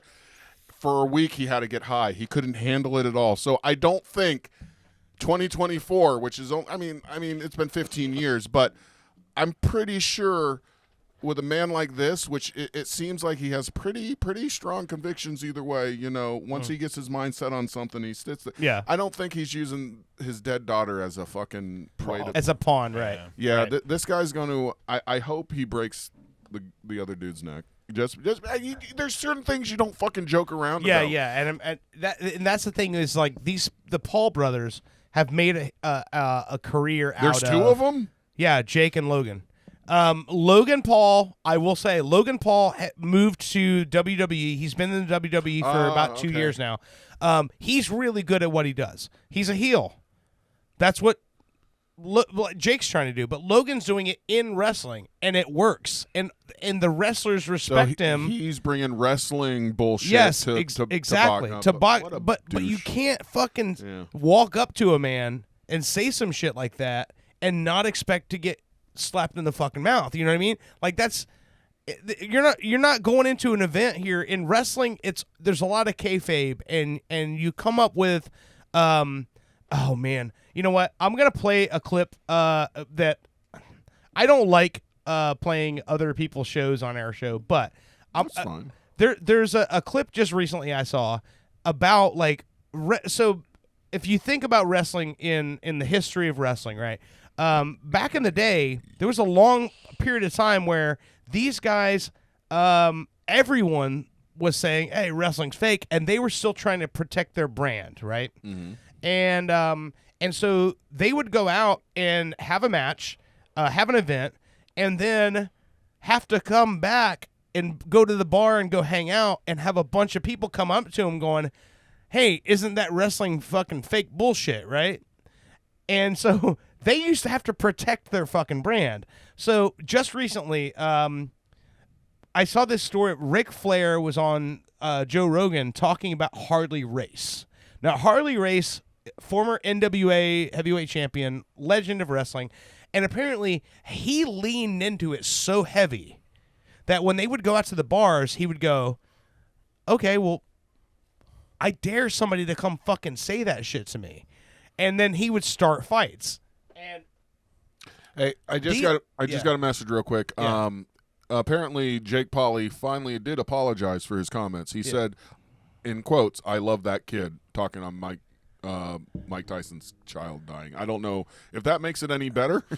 he never knew that person. I know, that's what Yeah. I'm saying. If somebody says some shit about my dogs that have died and then come back and says, "Dude, I loved your dogs," I'll say, "Fuck you, motherfucker. Exactly, Get the hell yeah. out of my face." It almost makes it worse. Yes, really. 100%. Yeah. Yeah. And, you know, I think there's a certain point where I love that kid. what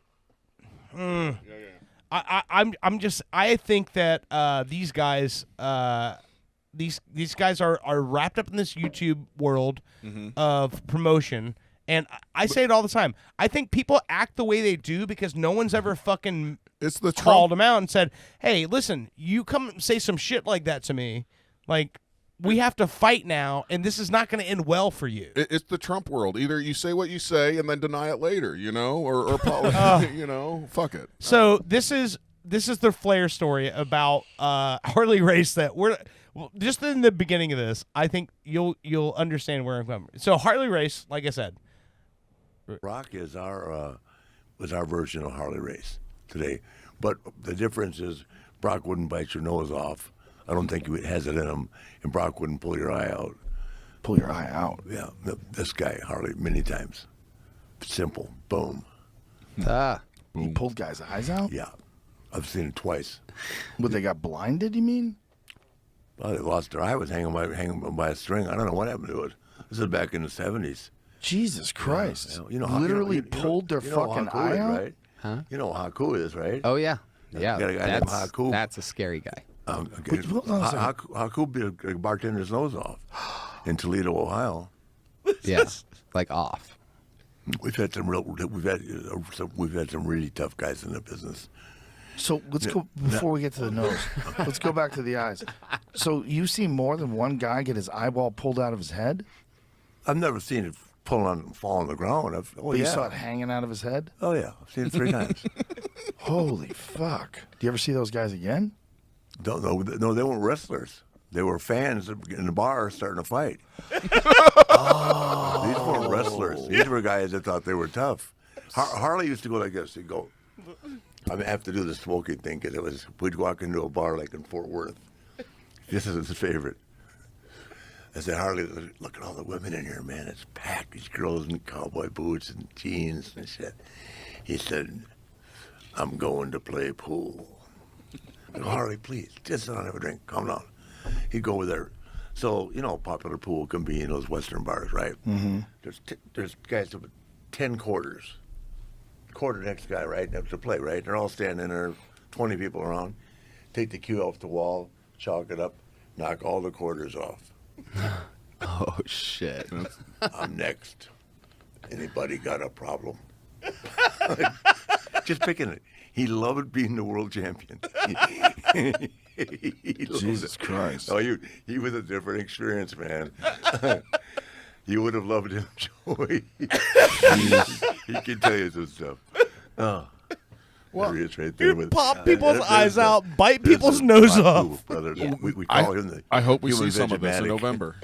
Yeah, that's considered by many to be I the missed something though. scariest What does guy. that Oh, have to my do God. with Yeah, he's on shortly. Jake Paul? Because that's why Or Logan? back in the day, if you talked shit, You get that Oh, done you'd to actually- you. then Oh, then okay, yeah. you had to.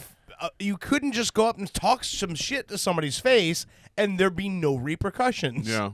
Yeah. And Still, so- though, that was actually a little bit backwards, though. It sounded like he was the one that would talk the shit to get shit started, and well, then still in that particular situation, yeah, what he was talking yeah. about, but with them, that like guy just kind of sounded like an asshole. Right? I mean, right? you might like, be right about that, yeah. But no, but back in those days, he's like you'd go into the bar afterwards, and you'd have guys wanting to fuck with you because they're like, oh, you're one of those Yeah. fake ass wrestler people, and that's why they ended up being as tough as they were because they had to get in a lot of fucking fights. Yeah. Right. But and so that was where the little weird edit in the beginning. But that's where that story came from, where he's like, you got on the road, people coming to you, oh, yeah, my wife's looking at that guy. Oh, he's one of those fake-ass wrestlers. They're all fakes. They really fight. And then they would be like, okay, well, then we're going to fake kick your ass right now, but it's going to really fucking hurt. I have yet to meet someone that utters the phrase, I bet that guy can't fight, and is the one that can fight. You know what I mean? Like, it's usually typically.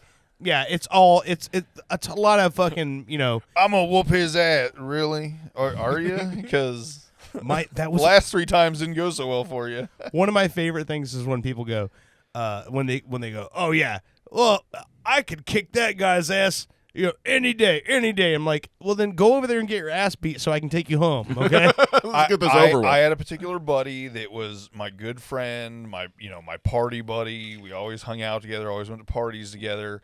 But I knew at some point he was going to get to some level of drunk, and I was, going to be maybe talking to a woman or something, or, just standing in a circle, just shooting the shit. And inevitably I was going to hear some kind of commotion. And if somebody doesn't get this guy out of here, there's gonna be a fight. And I'm like, I wouldn't even look. I'd say to the people, I'd say, hey, look, I gotta go. Justin got too, drunk again, and I go scoop him up and put him in the bed of my truck so he wouldn't throw up in the cab, and drive him home and leave him in the front yard, sleep in the back of my truck, and then I'd wake up and he'd be gone. Situation he would just resolved. be like Bigfoot. He would just wake up in the middle of the night and disappear into the woods. And that basically explained my entire 17-year-old self. I'm looking at Reddit and a couple of comments here about the Jake Paul thing. One person says just rest in piss, Jake Paul. Another person says for October he should go for a man as Halloween, since he's been a bitch his whole life. Oh, man. So anyway, yeah, it looks like overwhelming people are on Mike Tyson's side. But what if, just for a moment, we consider a world where Jake Paul knocks the fuck out of Mike Tyson? I mean, he's 58 years old, so it's very possible. Yeah. And by the time the doctor clears him, he might be 60. No. I mean, he was 57. He was going to be 57 when this fight takes place. By the time the fight happens, he'll be 58. But I'm just saying, for a 57-year-old man, come November, there might be something else that say, hey, let's take this back. If this was Mike Tyson versus another experienced boxer, I would say this is not a good idea for Mike Tyson. Yeah. But because it's against such a green fighter, I mean, most of his fight experience is with people much older and smaller than him. Mm-hmm. And now he's going to go up against a former undisputed heavyweight champion, which, by the way, for Jake Paul and his brand and what he's done, this is a feather in his cap. He's fighting a former undisputed heavyweight champion. It's a big time for him. Yeah. It's a big deal for him. But I don't think of all the heavyweight fighters that you could have picked, all the heavyweight champions you could have picked, why didn't he pick Evander Holyfield? Because Evander Holyfield would have gone in there and kissed him and prayed with him and loved God with him and all that other shit. But you picked the guy who bit a man's ears off. A bit of man's ear off. Yeah. Now, and I'm not just saying this is just like a random boxing, I've followed this my whole life. He broke a man's elbow in a clinch because the guy wouldn't stop headbutting him. How did he break it? When you lock up like this, he locked up on the backside of his elbow and lifted up. Oh. And bent his arms backwards. Went in reverse. Yeah, his arms were under here, and then Mike lifted behind his elbow and broke his fucking arms.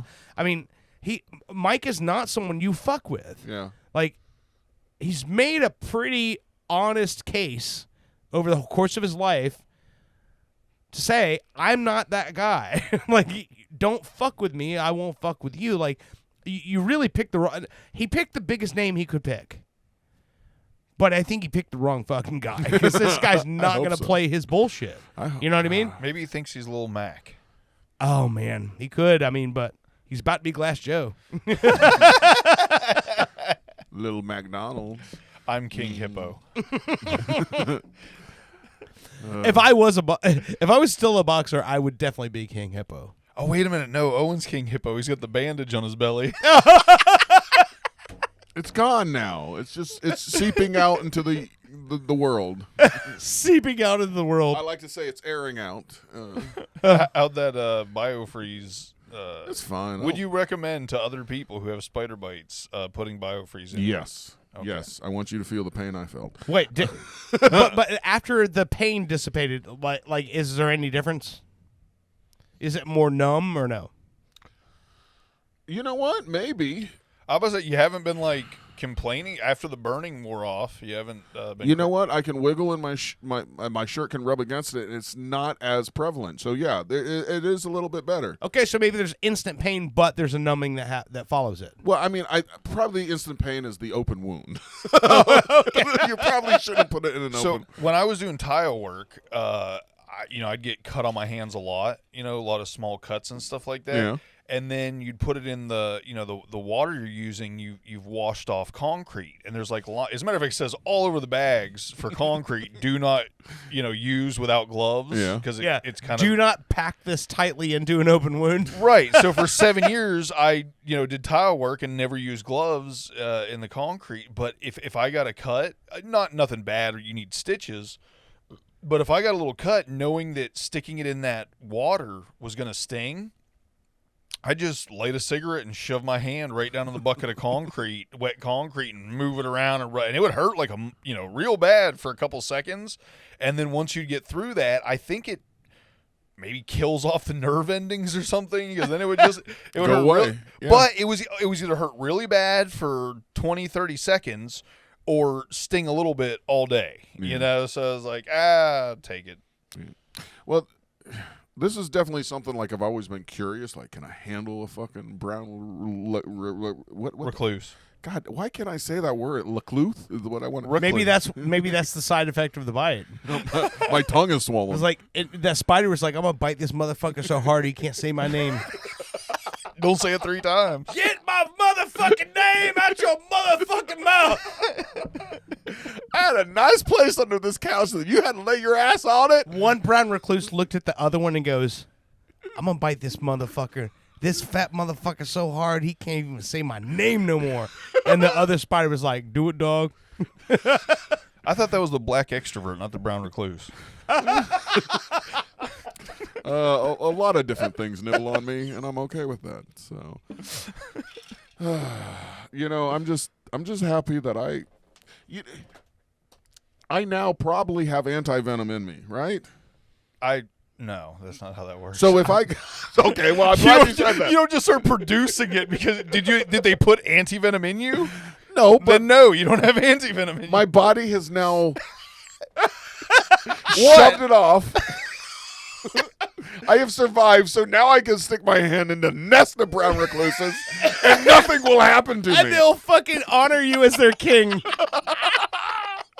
You will do my bidding. This guy survived 2 bites. Count them 2. He's gonna stand in his yard like the crow and just wave his hands up, and brown recluse spiders are just gonna form around him, and they're gonna form in the shape of a tank. And then he'll drive a tank of brown recluse spiders into people's houses. I will snap my fingers, and they will be a cape. Cape of spiders. And just like in that one Disney movie, with the big fat Baymax movie, Hero 6 or whatever. What? You know that Baymax? You haven't watched a Disney movie lately, have you? No. Superhero 6 or whatever. You know what one movie I'm talking about, right? Yeah. And his big white Baymax is his name. And anyway. In that movie, the guy has a bunch of little robots that come up and like make him like different powers. That's what I'm going to do with my brown recluses. I'm going to make them come around me and do different things, and they're going to be my bidding. Do your bidding.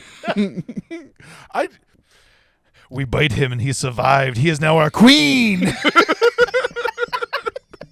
No, I mean, that's pretty. The motherfucker didn't just bite me. He bit me twice. He goes, well, that didn't really kill him. I'm going to try the rest of my venom in him. That's pretty bold talk for a guy who just squealed when he put biofreeze into that same spider bite. Did I squeal? A little bit. Okay. You did. Yeah, you did a bit. But the thing is, when a spider bites you, you don't really feel it because their fangs are so tiny. It's later when they get you. Right. You don't feel the bite initially, but then after the So I'm fact, sticking my whole hand in there. when you're spraying out green shit, There's no green. No green. If you're gonna do it on the show, though. If you're really gonna, Dude, I texted him. I said, listen, this was like Monday. I'm going to try not to squeeze my bites until Saturday. He said, good luck with that, motherfucker. he literally did say that. And my first thought was like, yeah, sure, man. Whatever's good for the show. But the whole time I was hoping that didn't happen because I'm like, I mean, you don't even want to milk yourself on the fucking show. You know what I mean? Like, I get why you want to do that, and I get why you think that's a good idea for the show, and I'm all for that, okay? I could have filled up a shot glass, maybe 2. But for all the people watching that are like, I want to see Owen milk his fucking spider bites on the air. There's a person like me who's here and will be smelling that. That's what I would. That's not what I want. Listen, I sniffed my fingers several times. I never smelled anything except blood. It smelled like the little bloody. That's about it. you should have done it and then taken the shot. And also, I just made myself sick. If you have to smell your fingers multiple times to make sure that this situation is okay for your radio show friends. Well, no, it wasn't for you. I just wanted to see what it smelled like. I mean, I just want to know if I was rotting from the inside. Every once in a while, I'll find like a pimple like on my shoulder or something. I'm like, wow, that's been there for a while, and I'll barely squeeze it, and a bunch of hard yeah, shit I know comes it, out, yeah, and I'll sniff it. Oh, come on! Holy shit! If it's been in there for a long Come time, on, dude. that shit stinks. It smells kind of good, but in a stinky way. Look at Butchie's face right now. It's pale. No, you're getting into a spot here. That's so Yeah. gross. What was the name of that nursery rhyme kid that fucking sat on a plum or stuck his thumb in his butt and a plum came out or some shit Little like that? Miss Muffet sat on a tuffet, eating her curds and whey. Along came a spider and sat down beside her. He said, "What's in the bowl, bitch?" that- Whoa! That's a totally And different carried Miss rhyme. Moffat away. No, that's a totally different rhyme, though. He was Little Jack Sprout stuck in his thumb, pulled out a plum, and said, yeah. "What a horny guy What a am good I." boy am I, yeah. What? I forget how that one goes. There's a whole lot of them. Yeah, There's a whole lot of nursery rhymes about kids putting their fingers in shit and come out with things. it's true. It's true. Yeah, an uncomfortably large amount of stories. The boy keeps asking me for stories or something at night before he goes to bed, and to whip out a book and read the whole thing, that takes a lot of time. I just want you to go to fucking sleep. So I'll make up stories, and he seems to love them, and a lot of them. I got one for you. What? Hickory dickory No, dock. Hold on, I want to hear about Owen's wholesome bedtime story. No, I just like they'll start out like with a story that I know, and I don't know where they go. Kind of like the stick your thumb in a plum or whatever. So I'll make shit up, and he's fucking happy with it. So I just want to anybody out there, you got a kid, you got a new kid, they want fucking stories, they're giving you books, they can't read, they don't know what's really in the book. Make it up. Yeah, and it's good. It's good. You don't even have to be able to read. Yeah, it's obviously. Owen's like, how do you think all this started?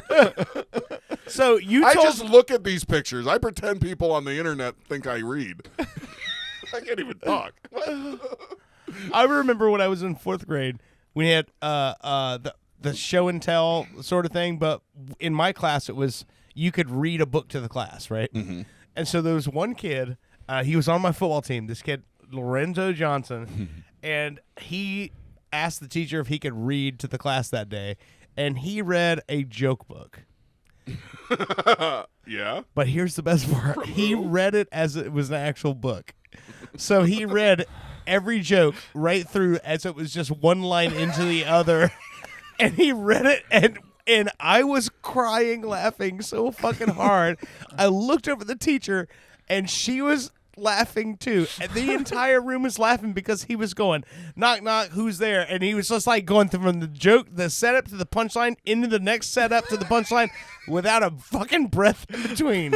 And that was the funniest fucking thing. How old were y'all? I was in 4th grade. God damn it. It was still, to this day, the funniest fucking thing I've ever witnessed. Knock, knock, who's there? Mom. Mom who? Mom's your mama, and she's stupid and fat. So knock, knock, who's there? Yeah. Jeff who? Jeff. That's exactly how he was reading it. It was fucking hysterical. That's great. That is really funny. Do you know this guy still? No, I have. I'm gonna. I can probably find him. I'll have to reach out and see if I can find him. But that was the funniest fucking thing. That would be so. Oh, hey, God. remember when you couldn't read in 4th grade? No, he could read. That's why he was reading the book. Hey, remember when you couldn't read very well in 4th grade? No. I know out of the group of all of us, I know somebody put him up to that and said, "Hey, this will be really funny if you do this," and he just did it. And the thing was, no one was gonna, because he was not the type that would, volunteer to read in front of the class. So when he did, I knew there was a fucking angle here. There was some angle. At 9 years old, you're like, that's smart. Where you can do, you know what? That's true. I guess it is true. Oh, we knew. I was cursing up yeah. a storm in the fucking in the bathrooms back then, because when you would go to the bathroom, as the teachers were outside, and we're all fucking, talking shit and saying things we shouldn't be saying. But yeah, we were already at that point. I mean, think about it. You all have television. I remember one point when I was kind of getting in trouble, and no. So you remember, like in elementary school, where everybody in the class gets like a certificate for doing good, no matter what. Yeah. This teacher would give a certificate every week to the student, that was doing good. But every student got to get one. Every student got one, and it finally was me. It was like 50 weeks into the year, whatever. I guess we finally got to give Owen one. And so she pulls me up. She's like, "Okay, so the last one in the class to get a certificate of improvement is Owen, because Owen, you have improved since the beginning of the year." And she's like, "And you're going to continue improving, right, for the rest of the class?" Like, apparently, I talked a lot. I needed attention, and I would shake my head yes, and she would look at the class, and as soon as she looked at the class, I would shake my head no. I got the whole fucking 4th graders like all laughing and stuff, and she didn't know what the fuck was going on, but you know what? Yeah, kids that young are. When we get older, we forget how smart we were back then. Oh, for sure. Yeah, Jesus. yeah. I remember when the house that my parents' house out there in Apopka, that we had a lot of parties at. Bushy, when it came pool party out there, right? Yeah. So when that house was being built, we were living in Pine Hills when that house was being built, and I remember we went over there, and the contractor was doing some like last minute stuff. I think he was drilling into the concrete slab in front of the house, and I just thought it was funny. So like I was watching this guy line it for his drilling marks, and he's getting ready to drill in, and then right when he'd drill in, I would pull the plug out of the wall. And then watch him lose his shit out there. Oh. And it was so funny to me. And keep it in mind, I was only 7 at this time. But I was watching him lose his shit and kick stuff, and it was like so fucking funny. And then I would, right when he was like coming inside, I would plug it back in. Oh my! And he would walk in, and he would see it was plugged in, and he would go and he would test the drill. And he would test the drill, then he would set back up, and then right before he was getting the drill, unplug it again. And I'm watching, this guy was like ready to explode, losing his shit. Dude. And then finally he figured out what I was doing, and he went and told my dad about it. My dad was so pissed off because my dad was a mechanic. And he was like, what? He's like, you really pissed him off at that point. But to me, it was like, I'll take that ass whooping, because the show I got leading up to that was fucking chef's kiss, fucking amazing. That's really funny. What you're saying is reminiscent to what I'm dealing with the boy right now. He's only 4 years old. He's not smart enough to plug it back in and pretend like he didn't do anything. He'll unplug my fucking drill. I'll come around and say, "What the fuck did you do?" I'd be helping, He's like, "You're not helping." Anyway, you've been hanging out with Fat Albert a lot. Maybe. So. All right, listen, let's take a quick break, because you told me before the show that you have an angle on rap or cap. Well, I have my own rap and cap. I've heard Bushy talk about like he was running out of names and shit like that. So I decided, hey, I'm going to do Rapper Cap today, but I have a different angle on it. Okay. Okay. Instead So of you have an angle. instead of their rap names. So what's your name? They're fake names. I got real names. We'll figure out whether these real names actually go to a rapper or not. Well, you just told us they're real. No, I might have made them up. That's what I'm saying. If I say, Well, then it's just Rapper Cap. Exactly, but with real names rather than their rap names. So if I say Lawrence Smith, is that a real rapper or a fake rapper? And then you get a bonus point if you can figure out who the real rapper is. Okay. Like Lawrence Smith, if it's real, his real name is like I don't know. But you do realize Gun most, Runner. you realize most people though don't know the Exactly, real and most names. people don't really care who the real rappers are either. So. Okay. Yeah, and then what I'm tying this back into with these real rappers' names might actually link into something that's kind of positive. Gay. Yeah, there you go. I'm just trying to focus the show back to what it was, a hidden positive thing disguised. He's trying to link it back to the way the world was before he got bit by that spider, and he just wishes hold on. that he didn't have this great responsibility. Well, we were talking earlier about how, having me tell people how terrible stuff is because it would make them feel better about their lives. Yeah. If I've brought the show down too far, let me know. You haven't. Your bit did. No, I'm Okay. kidding. I was gonna say, I can lighten up if I've been too. No. heavy. I tried to tell you. I said put a positive spin on it. You said no. I got as positive as I get. What do you want from me? I will show you how to do it right. Okay. He got so positive he's passing tests now.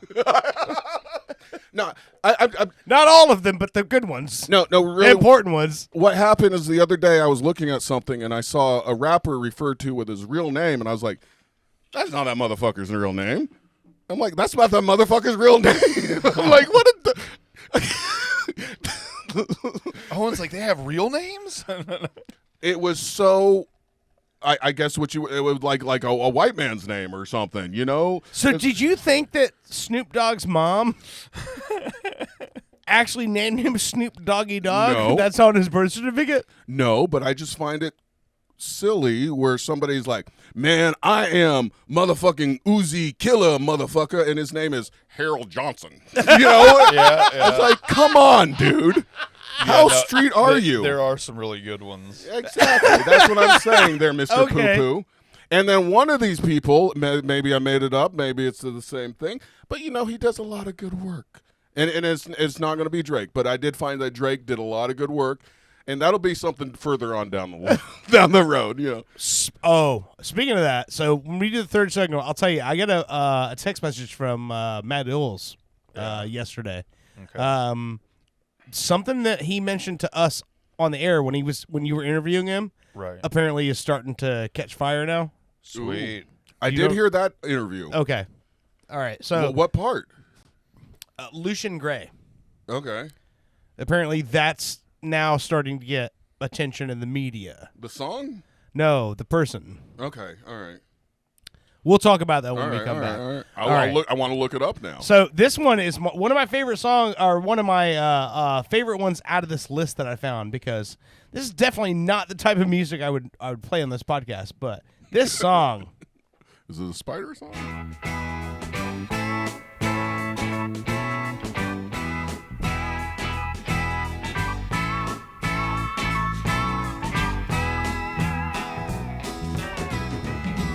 I remember when Loretta Lynn said, "You want to walk me home again?" And I said, yes I do. And she said, Well, I don't have to go right home, and I'm the kind that don't like to be alone. If you would, I would too. and so we took a stroll and wound up down by the swimming hole. I knew Hole was going to be in there somewhere. Do what you want to do, I don't care. I got silly and I found me a frog in the water by Holly Log.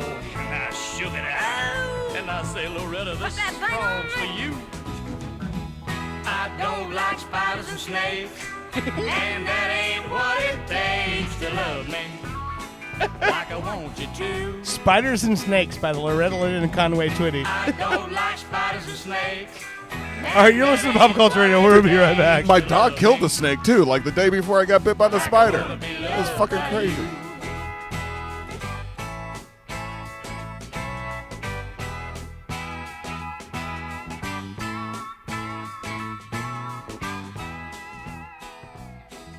Well, I think of that girl from time to time, and I phone up when I got me a dime, and I say, hello, baby.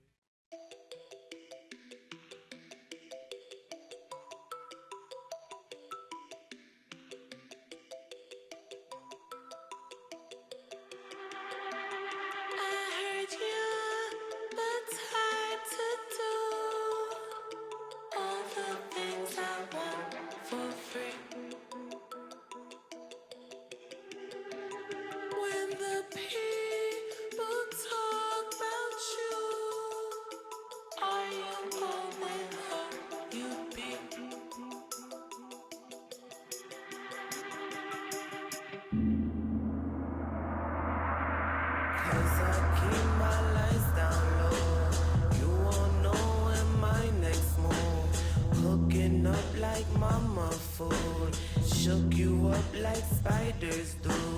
Cause I keep my lights down low. You won't know when my next move. Cooking up like mama food. Shook you up like spiders do.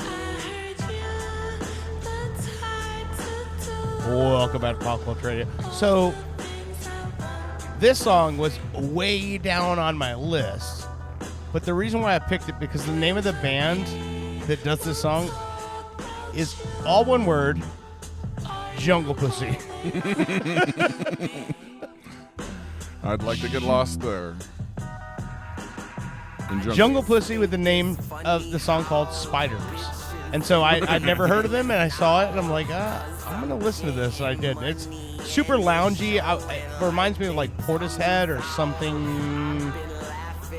Definitely more drum and bass than Portishead, but it's something like sort of loungy to me. That's what I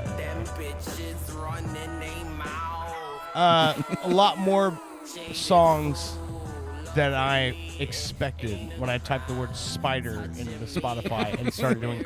Yeah, and a lot of metal bands apparently like to write songs about spiders. Spiders are cool, man, except when they bite you. I can only pick so many of them because I got to the point where it was like, I can only do so many of these. I mean, that's the first rocker tattoo, right? The spider web on the elbow. Oh, yeah. I should get one of those. The one that goes like, it's like on the, oh, man, that's like a. Or is that biker, not rocker? I thought it was both back in the day. Biker? Now they're grandpas. You see grandpas now with them because the 80s bikers now. It was 70. it was bikers. It was tattoo shop guys. It was punk rock thing for a while. It was.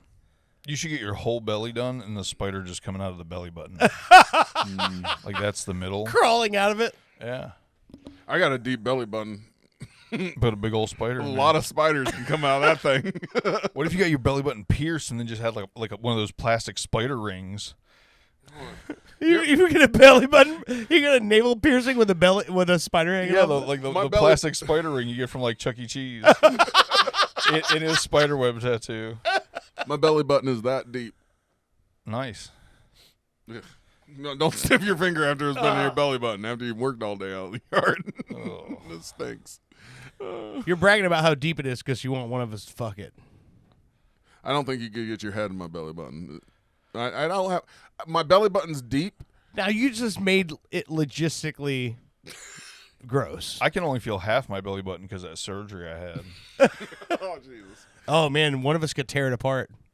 Yeah, we both could.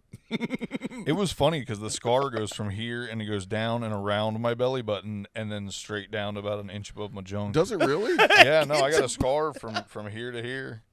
Damn. Yeah, they took out my bladder and everything, and they put it back. Yeah, well, I think they so. put it back. I mean, what's going on? Yeah, no, I had like a part of my colon removed. I remember you telling me that. I had a sigmoidectomy. Huh. Yeah, not fun. Sigmoidectomy. That's what Roy had. I was going to make the With Sigmund the Freud lion. joke afterwards that you want to. No. Oh, God, I can't even say that to you. I was going to make a Sigmund Freud joke, but I'm like, I can't say that to that man's face. So I was going to say, did you want to fuck your mom after that? No. Why? No. Why Freud. Sigmund oh, Freud. Sigmund Freud, yeah. Very. Is the Oedipal complex. I was thinking Schrodinger's cat. I was like, oh, no. Or he would- Pavlov's dog. he would probably want to fuck a cat, or a dog, not his mom. Wait, what's Schrodinger's cat? What is the cat in the box, or something like that? Oh. You have a box here.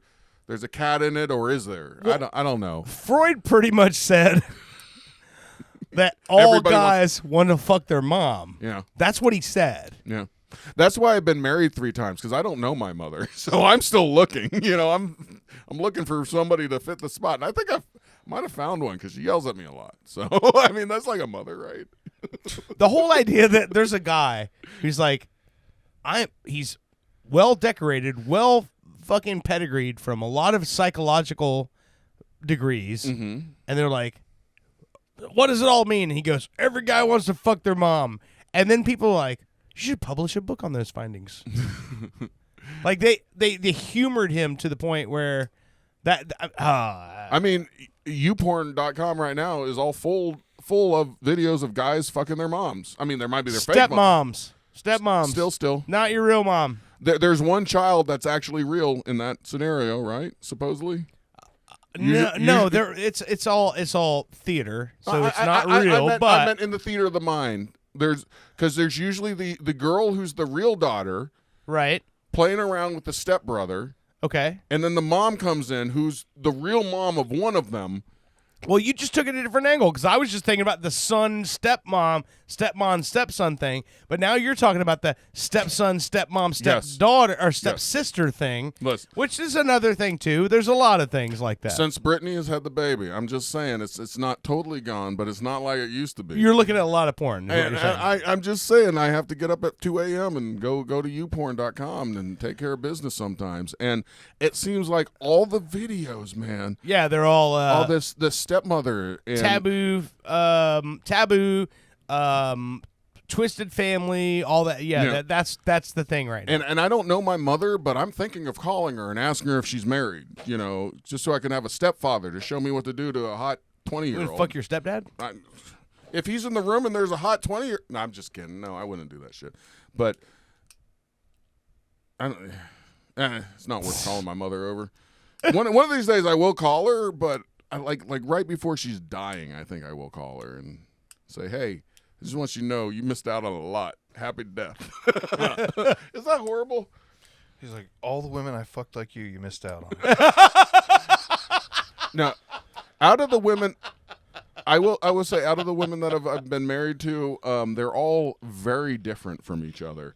And when people say like they none of them suck a dick like your mom did. I don't probably. I don't know. I didn't get a chance to ask my dad about that one. Most guys, it's like, can't make a meatloaf like my mom did. Owen's over here. Hey, Ma, I need you to show this one here around. Dude, should call my grandmother and see if she's. No, I know. Actually, I know the answer to that. Whoa. What are you talking about, my mom? No, because you're encroaching on Bushy's territory. If you're going to call your grandmother and teach someone how to suck a dick. No, listen. My grandmother doesn't know anything about oral sex. I'm just telling you right now. She called me up not too long ago because she had to go to the doctor, and you know how they have the form, and it asks you, are you currently involved in oral sex? She had to call me that night. She goes, Owen, what's this mouth sex stuff? And I go, Grandma, don't worry about it. Just check no. Send her a link on Pornhub. Check this out. Hadn't been invented yet. Yeah, exactly. Actually, it has. A guy that talked like Humphrey Bogart was going, what's the sad point, see? Why would we bother fucking a mouth when you got a perfectly good pussy down there, see? That makes no sense at all. Frankly, my dear, I'll just come in your cooch. I don't. God. Yeah, all right. That's enough. Old lady sex is not where I wanted to take this segment. Okay. Where do we want to go? Dirt. You're 50% in You charge tell of me. this. You tell me. You said you had a bit where you looked up actual rappers' names. Well, their some of real names. I don't need it. You think? Because I'm not bending over with So this belly. you're looking up. This is their real names, right? Because I know a lot. I know. all right, I wouldn't hold- say a lot. I know a handful of rappers' real names. So hold on. Usually we do rapper cap, and it's the Yeah. Big Bush Man, and Yeah. he makes up some rappers' names, and I'm like, I can't fucking believe that's the rapper's handle. You know? right. I mean, it's like their CB hand. I got you. Yeah. like what's the one? Uzi off the chains or something?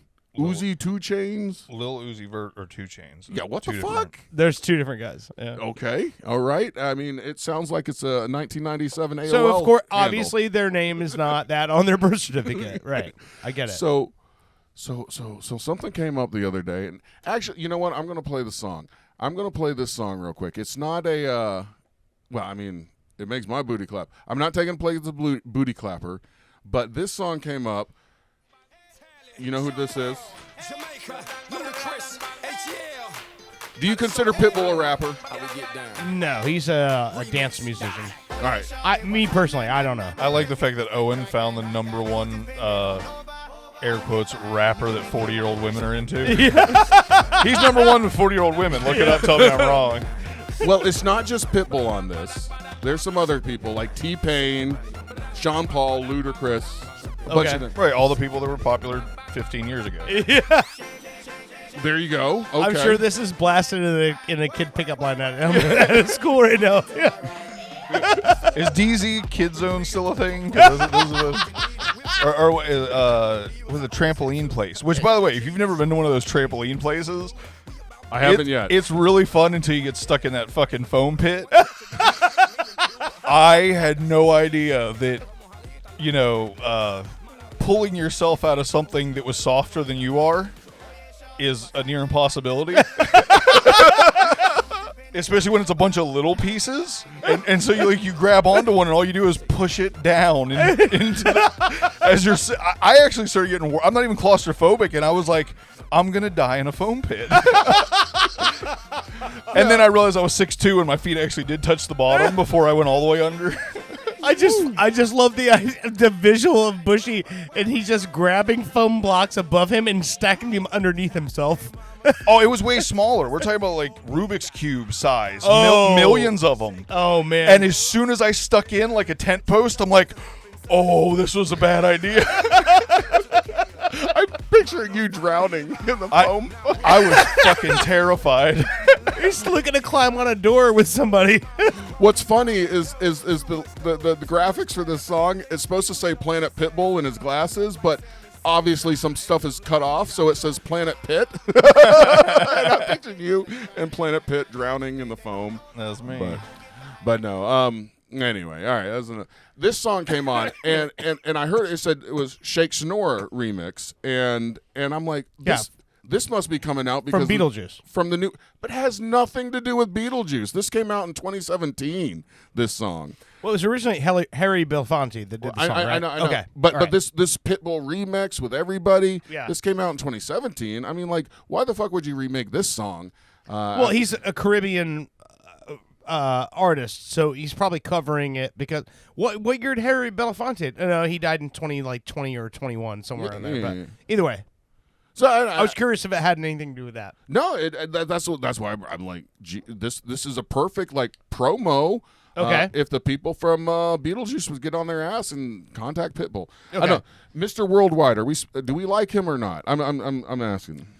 He's not my thing. I don't have a problem with it. Like, I don't know if he's a terrible person or not, but he's just one of those guys to me. It's like, I've always thought he was like not as talented as he got credit for. All right, I personally kind of felt that way too. But hey, I was like, he just wears a suit and he pumps his fists and smiles, showing his teeth, and then has nothing to do with the music that's playing. But you both personally, you both have the same haircut. You both look good.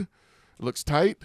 I mean, But old Pitbull back in the day, I remember seeing him like doing like verses where he was like punching people on stage that would try to jump up on stage with him. So I know back in the day he used to be pretty fucking like hardcore, as in like he was like San Juan hip hop scene in Puerto Rico was pretty tough, and I think he came from that. But then he turned into like the just Mr. 305 Miami guy that was just like pump his fists while music was playing, and like he wasn't even doing verses anymore. Yeah. He was just like chanting alongside other people. So I don't know. All right, I just got a message. It says this song was released in 2011, but then Ludacris added a part and it re-released it in 2017 or something like that. Is that So normal? he had I don't know. I mean, everybody like gets together with songs and people then they do re- remixes of shit constantly. So Yeah, I yeah. mean, Well, that's annoying because like I'm from a comic book background. I get issue number 1. I want issue number 1. I don't want 3 months later issue number 1 come out again with a different storyline. You know, it's annoying. well, I don't think that's actually how it happens. But what happens is somebody will, especially when it comes to like mixtapes and like independent releases, guys will take a track that's already a song that's already been out, already charted for somebody else. They'll take that track and then they'll do a verse over top of it and release it on a mixtape that's put out by like their street team, and all it is just basically to circulate the material original? to keep shit going out. So it's like if you're a fan of a guy and like you're part of a street team it or keeps you supporting him, relevant. it keeps you're constantly getting new material from that person, whether it's a new album or a new single. You're still getting new shit from them. Right. There's a couple guys. I can't think of the other one, but Mercules, his whole thing was completely redoing. You know, he wasn't just doing a verse. He'd like take the track and completely redo it. You know what I Like- mean? Like every verse, all 3 verses, the chorus, everything. And actually, a lot of times I liked Mercules' version better than the original. But that's also different than what you're talking about. You're talking about like a feature, a remix where they just kind of bring somebody Added a in. feature to Yeah, it. yeah. But with like Mercury, so what you're saying is like that's kind of what I thought what was going on more than not was that guys would like just take a track, like if it's a top 40 hit that's a hit for somebody, and then you had like a guy who was part of like an underground crew in Houston or some shit, like he would take that track and then redo that track and put it out like on an underground tape or a mixtape or whatever. Because it's like, we already know this is a hit. Now I'm going to throw my shit onto it and sort of piggyback off of things. Because there's not a whole lot of resources for a lot of guys who, especially if you're on the underground, unless you got somebody who's a producer that's like working with you and like constantly putting out new shit, you're basically having to stay alive by taking tracks that are already out there, throwing your own spin on them, and then putting them out for free. Because you can't legally sell those tracks, but you can burn a fuck ton of copies of them on CDs and just pass them out all over town, and then people do it for you. They circulate your shit for you. Yeah. Very good. Yeah. Very good. All right.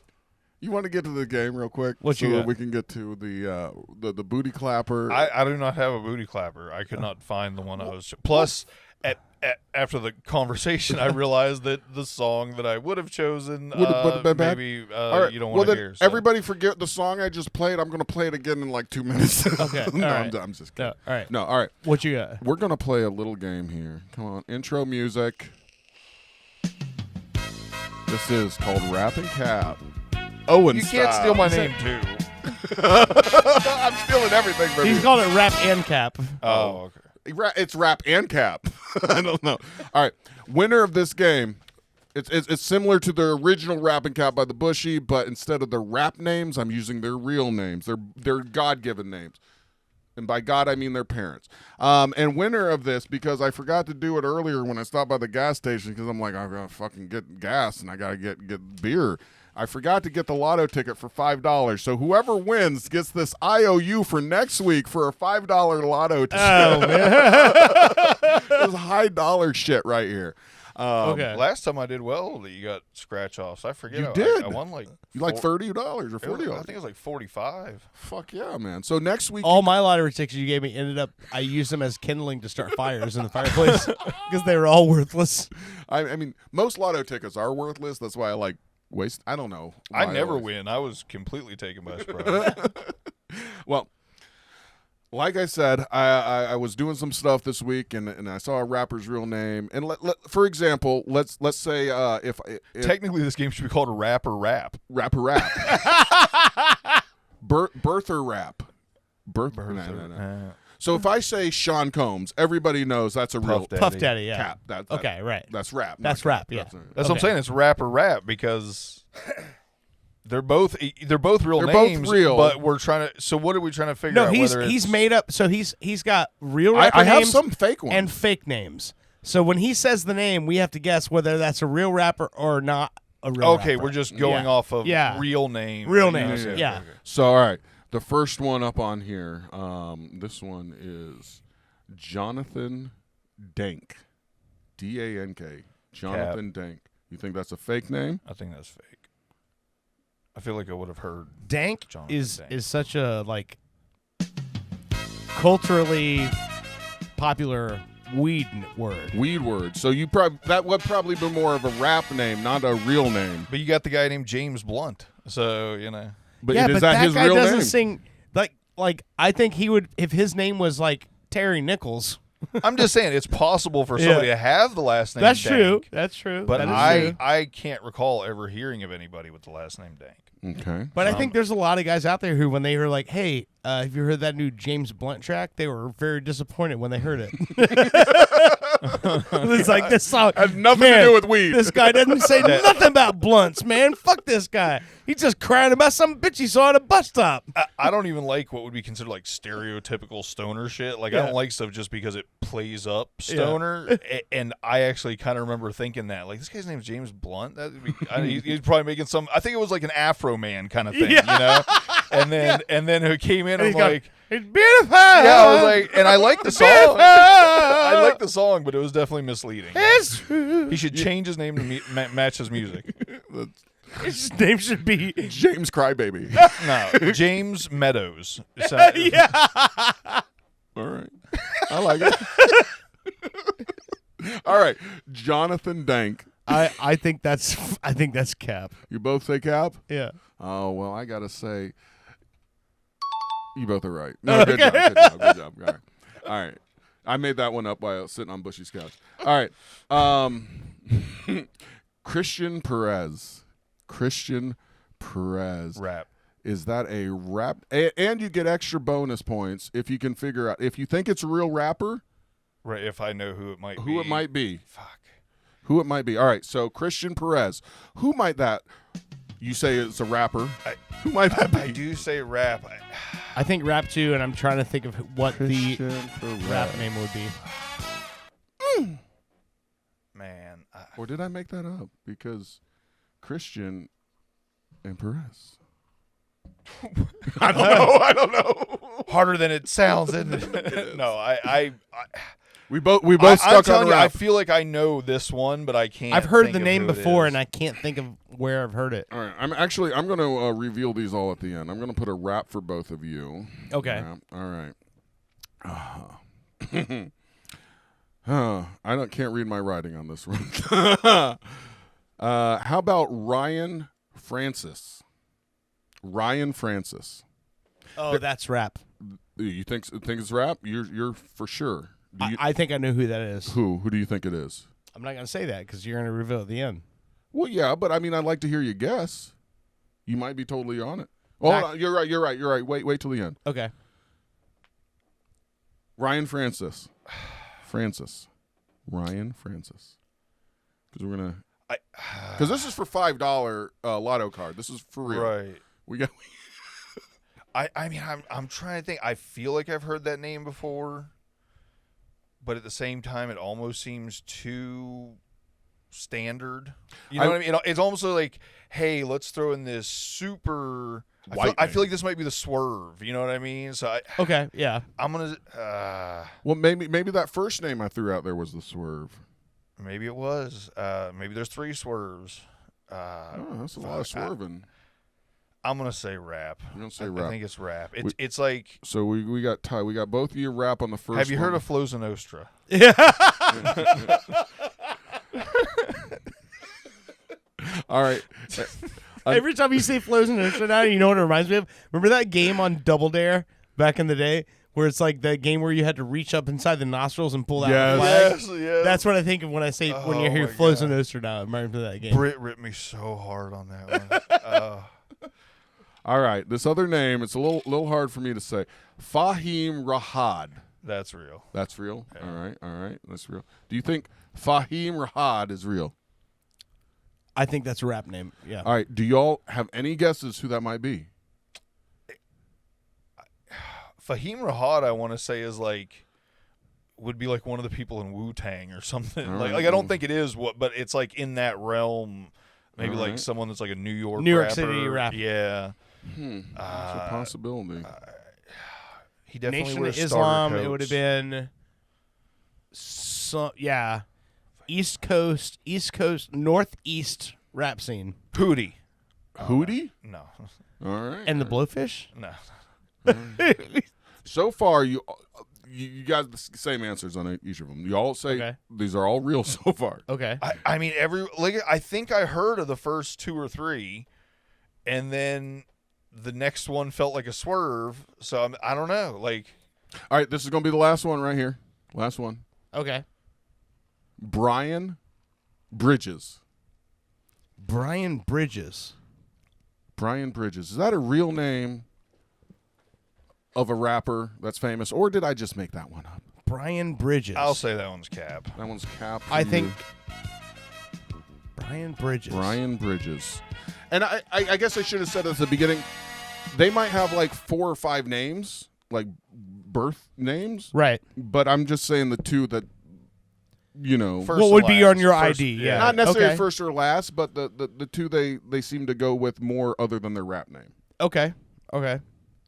Brian Bridges. I feel like Brian Bridges, for some reason, I feel like that's somebody who is maybe has like or did I just part of a celebrity family but doesn't want to claim that, and so is going under a stage name. I feel like. Or did I just I'm going to say that's rap. I'll take Okay, rap on did you that get one. rap? Okay, so it comes down He to said that last cap, one. I said rap. All right, Okay, all all right. right. All right, let's rewind. Armando Christian. Last name is Perez. Christian Perez. Okay. Yeah. I Armando think you Chris- said just say Christian. You didn't say Armando. He said Christian I Perez. think I said Christian Perez. Perez. Yeah. Well, that changes it. Start the game over. All right. I'll give you one. Armando Christian Tainted Perez. and unclean. No, I'll stay. What did You- I said? you rap. both, you I both said said rap. Yeah, You both I'll said stick rap. with Yeah. And you both are right. Okay. Do you know who that is? No. Well, you should. I played his song just a moment ago. It's Pitbull. Oh, really? Okay. No, Okay. enough of that shit. Okay. Oh, you know what? I'm going to play it lightly in the background. All right. The next one was Ryan Francis. You both Okay. said rap. Yeah. Ryan Seacrest's little brother that raps. Well, you know what? No. You both are right. It was Sean Paul, Ryan Francis, Hernandez or something. Sean Paul. Oh, so Sean Paul. Okay. Ryan Francis. That's his Okay. full name. I knew Sean that. Paul, Ryan Francis. Not who I thought it was then. Who also sings on this song. Do you kind of got to catch? I thought it was Ryan Lewis. Or Macklemore. Macklemore and Ryan Lewis. I thought that was, yeah. The next one you both said was rap was Fahim Rahad. Yeah. His last name is Najem. Okay. It's gonna kill me when you tell me who it actually is. Who you were saying somebody in the Wu-Tang Clan? So, I'm telling you, I know. I think I knew who it is. I mentioned him earlier because he's singing on this song. Yes. Oh, I was going to say I thought he was one of the guys who crashed into the Trade Center. No, it's Is it Ludacris? It's T-Pain. T-Pain. T-Pain, that's his real name? Fahim Rahid. Yeah, I wouldn't Okay. guess that. I was And- thinking somebody else. And finally, this is the tiebreaker Yeah. between the both of you. Who's going to get this IOU for a $5 lotto Okay. card next All week? Brian Bridges. Brian Bridges. Who, if you know Stan Lee, he likes to use the same letters for every name, like Peter Parker. Yeah, yeah. That's the only one I can think of right now, but there's a lot of them. But Brian Bridges, his first real name is actually Chris Brian Bridges. Does that help anybody? Ludacris. Boom. So you said it was fake because the guy was a Brian Bridges. So I Well, I thought it would be weird if we just all agree. I had to do some kind That's of. the only reason why I said rap. Was I would have 'cause he gave you said- both $250. He said cap. He said cap, so I was like, I'm going to have to go rap on this. I was like, Because otherwise it's not interesting. No. I'm just saying. All right, so all those guys I took from it wasn't hard. I took from the little sample song that I heard. We didn't even make up one name. No, I did. I did that first one, which I made up on the spot. Whoever I just said, the Dank one, Jonathan Dank. Jonathan Dank. I looked at you and I go, Dank. Checks out. So, but Ludacris, I didn't know this about Ludacris. Apparently, he does a lot of fucking good. He has the Ludacris Foundation, Yep. and from what I was reading, they don't do like groundbreaking stuff, but they do stuff where like they'll send a gift basket to somebody's family who has a kid in the fucking hospital. I mean, that's fucking That's huge. cool shit, yeah. That's fucking huge. They do simple little things like that where you don't have to do like a world-changing thing to make a difference. Right. And that's what like this whole thing brought up to me, and I just wanted to share that out there. A lot of people out there struggling with depression and evil thoughts and stuff like that. One of the best things to do to make you feel better about yourself and who you are is to do something good. And you don't have to do something that changes the fucking world. It can be something as small as like a little gift basket. Maybe go to the gas station, buy a couple lotto tickets or something, give them to somebody. Say, hey. Well, it's like Eazy-E, like back in the day in Compton. He used to stay over at a lot of single mothers' houses. When they were having a hard time, getting the bills paid, he would just come over there and just stay and provide them emotional support, And then that's something that a lot of those single mothers never forgot, Whatever works. Because they had multiple children that were named Eric after that. And they just remember him coming over there and staying with him when they couldn't pay the power bill, And then suddenly the power was off. So anyway, it's the little things that matter. It is the little things that matter. I like that what you He said. was very small. That's what I tell Brittany every night. It's the little things that matter. All three of them. Anyway, I just made a joke about Eazy-E fucking lots of single mothers, and it's not really a joke. Like that was kind of the MO. That was his thing. Yeah, that's how he rolled. Also passed away with AIDS, so I'm not saying that anyone came out of this unscathed. Just saying. Remember, like when you were in like I don't know if you were in the Boy Scouts or anything, but I was in Awana, which was like the church version of Boy Scouts, and you got like the veil, the sash you got to wear, and every time you did something good, you got the thing. What if every time you fucked a single mom, you got a little badge? That'd be fucking awesome. I was just gonna say I was in the Cub Scouts for a very short period of time. That didn't last for long, and I'm glad. Why? I'm glad I got out early. What happened? Well, I'm glad I got it early because the first time I did get jerked off around a campfire, it wasn't by a used car manager who happened to be leading a Cub Scout pack. It was by a female. Really? Or that I was dating, or anyone that I was dating at the time. Same age. Yeah, All yeah, right. yeah. It was by a 60-year-old female. Yeah, it wasn't. I wouldn't have sun lotion applied to my back at 10:30 at night. I just want to. Have you watched any of those documentaries? Sweet shit, was that a fucked up situation? I've heard stuff, and I don't like it. Poor kids. It's like I got a fucking patch for whittling, and God, I wish I didn't. I didn't know whittling was with your mouth. Oh, depends on who your teacher is. Whittle my diddle. What? No, don't do that. Don't. Look at this so- rocking horse. One thing I want to tell you, if you guys haven't seen this, Yes. new docu-series I watched this week. It's called The 7M TikTok Cult. Have you heard of this? No. 7M? 7M. I like their tape. Yeah, I was going to say, it makes me think of house renovations. I'm trying to think of what network this is. It might be a Netflix thing. I think it's Netflix. So this is a story that's still ongoing. Has not been, I would say, it's not come to a close yet. But there is a cult that it goes way back to the Shekinah churches. It was a Korean, I want to say Korean, Christian church. Started back in Korea, blew up in the United States in the 70s, 80s, right? Yeah. There's a guy named Robert Shin who was a giant part of that church. He's still like the main pastor of it today. Yes, Robert Shin. So right shortly after, if not in the middle of the pandemic, when a lot of artists were turning to social media to make money, whether it be TikTok or Instagram or YouTube or whatever, he started inviting these artists to come to his house and be part of this marketing company he was starting. 7M being like a management group, right? And then as they started showing up and becoming part of it, he's basically indoctrinated them into his religion and then made them cut ties with their families.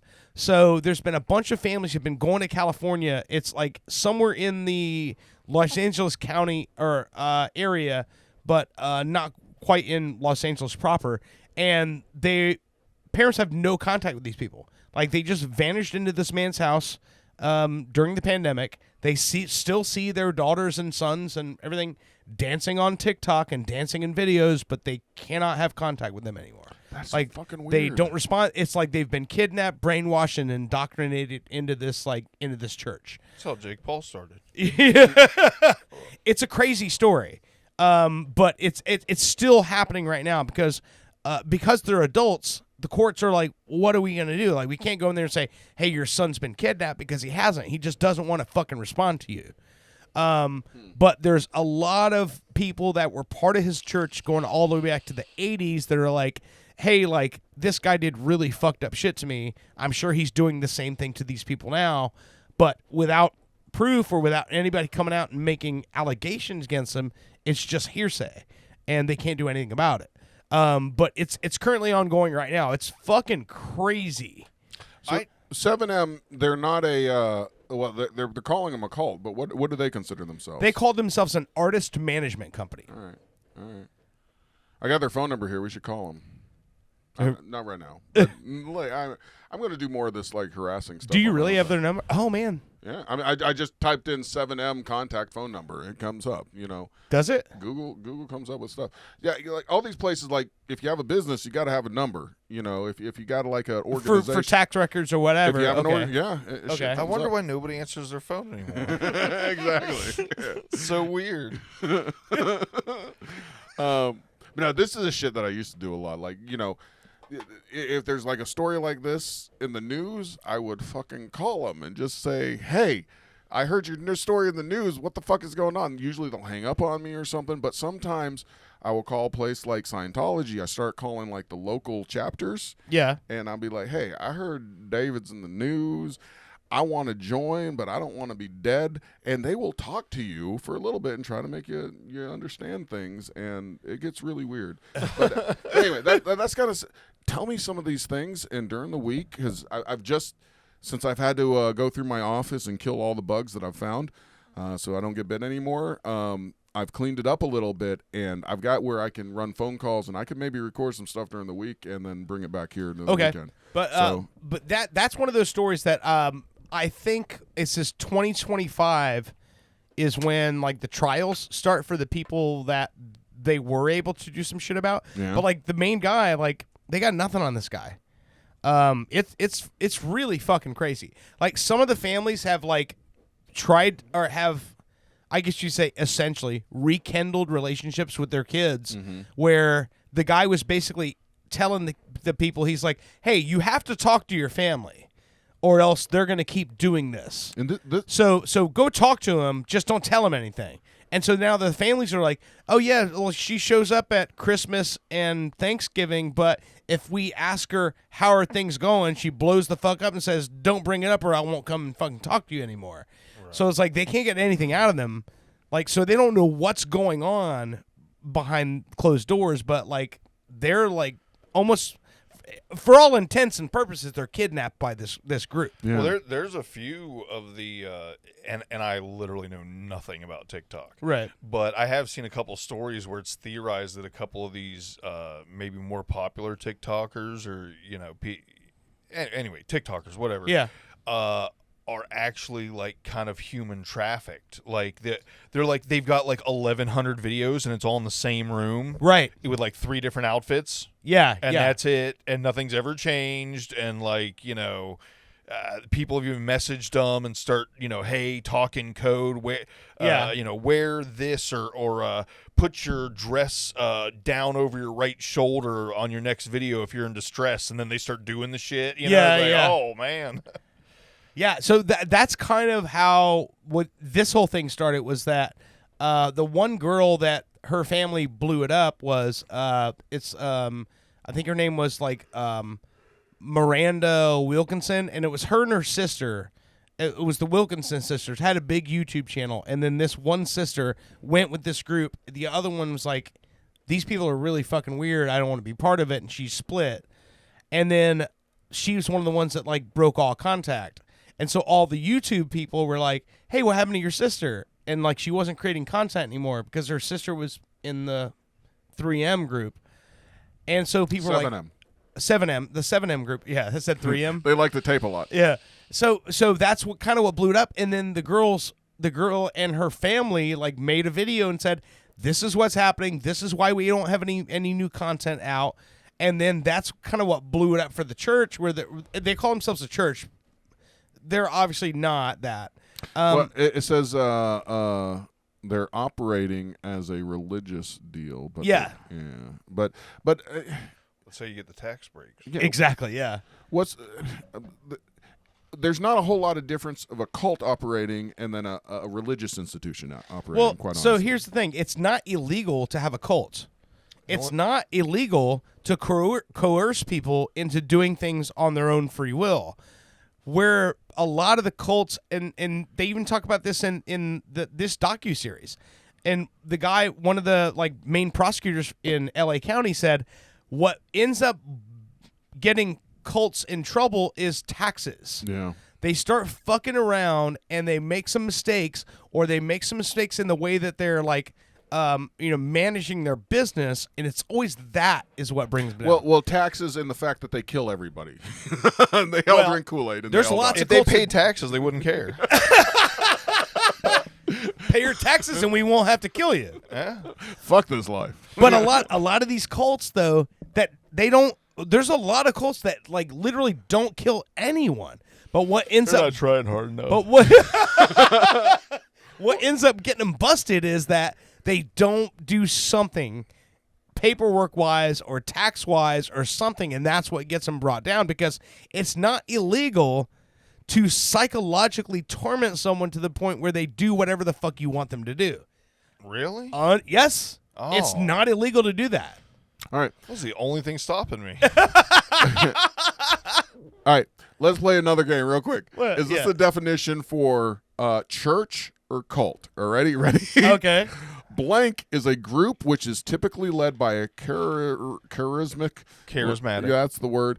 A self-appointed leader who tightly controls its members, requiring unwavering devotion to set of beliefs, practices which are set upon by a cult. Something. Yeah, but it is a cult. But it sounds just like a fucking church. You have to you read the Bible. You have to do exactly what the Bible says. You listen to the man up on the podium. I was going to say the only difference was the word demand, I think. Or right? Didn't you say like tightly controls its members? No, I mean that's a group which is typically led by. Okay, maybe so, it was tightly controlled. Yeah, something. Yeah, tightly controlled. Because you just said that, I'm going to bring something up that I thought I saw earlier today that was super funny to me, because I'm not the biggest fan of organized religion. Most of you know that. But there was a situation where, and I'll just say the show, because if you want to watch it, the show's great. There's a show on HBO called We're Here. It's drag queens who go to visit people who like feel like outsiders, and they help them. They help them find out that there's a whole community around you here that supports you and that's cool with you, and just like you're not alone. That sort of shit, right? But there was the new season. The first 3 episodes are in Murfreesboro, Tennessee, where doing drag shows became illegal, right? Mm-hmm. So there was a handful of these people in the town where they were coming to him and going, "Hey, we don't want anything to do with you because being gay is against the Bible, right? And that's what they keep bringing up. Being gay is against the Bible. Being gay is against the Bible. And it drives me nuts because these people, okay, obviously are less than 100 years old, okay? And I say that, less than 100 years old, because anti-gay stuff in the Bible is less than 100 years old. There was no anti-gay stuff in the Bible until 1920. It was added. And when I see these people and it's really hard to not be insulting, so I'm going to be insulting. If you're a dumb fucking shit fuck from fucking Murfreesboro, Tennessee, and you go, but in the Bible it says, no, it doesn't. You're stupid. You're stupid. You believe a guy lived inside of a fucking whale. You believe that a motherfucker built a ship and put every animal on the planet on it. So you're obviously very fucking stupid. So I don't expect you to understand everything. Two of every animal. Yes. But a man and a woman. But there was no anti-gay stuff anywhere in the Bible until the 1920s when it was added because there was a lot of street prostitution that was happening at the time, for lack of a better term.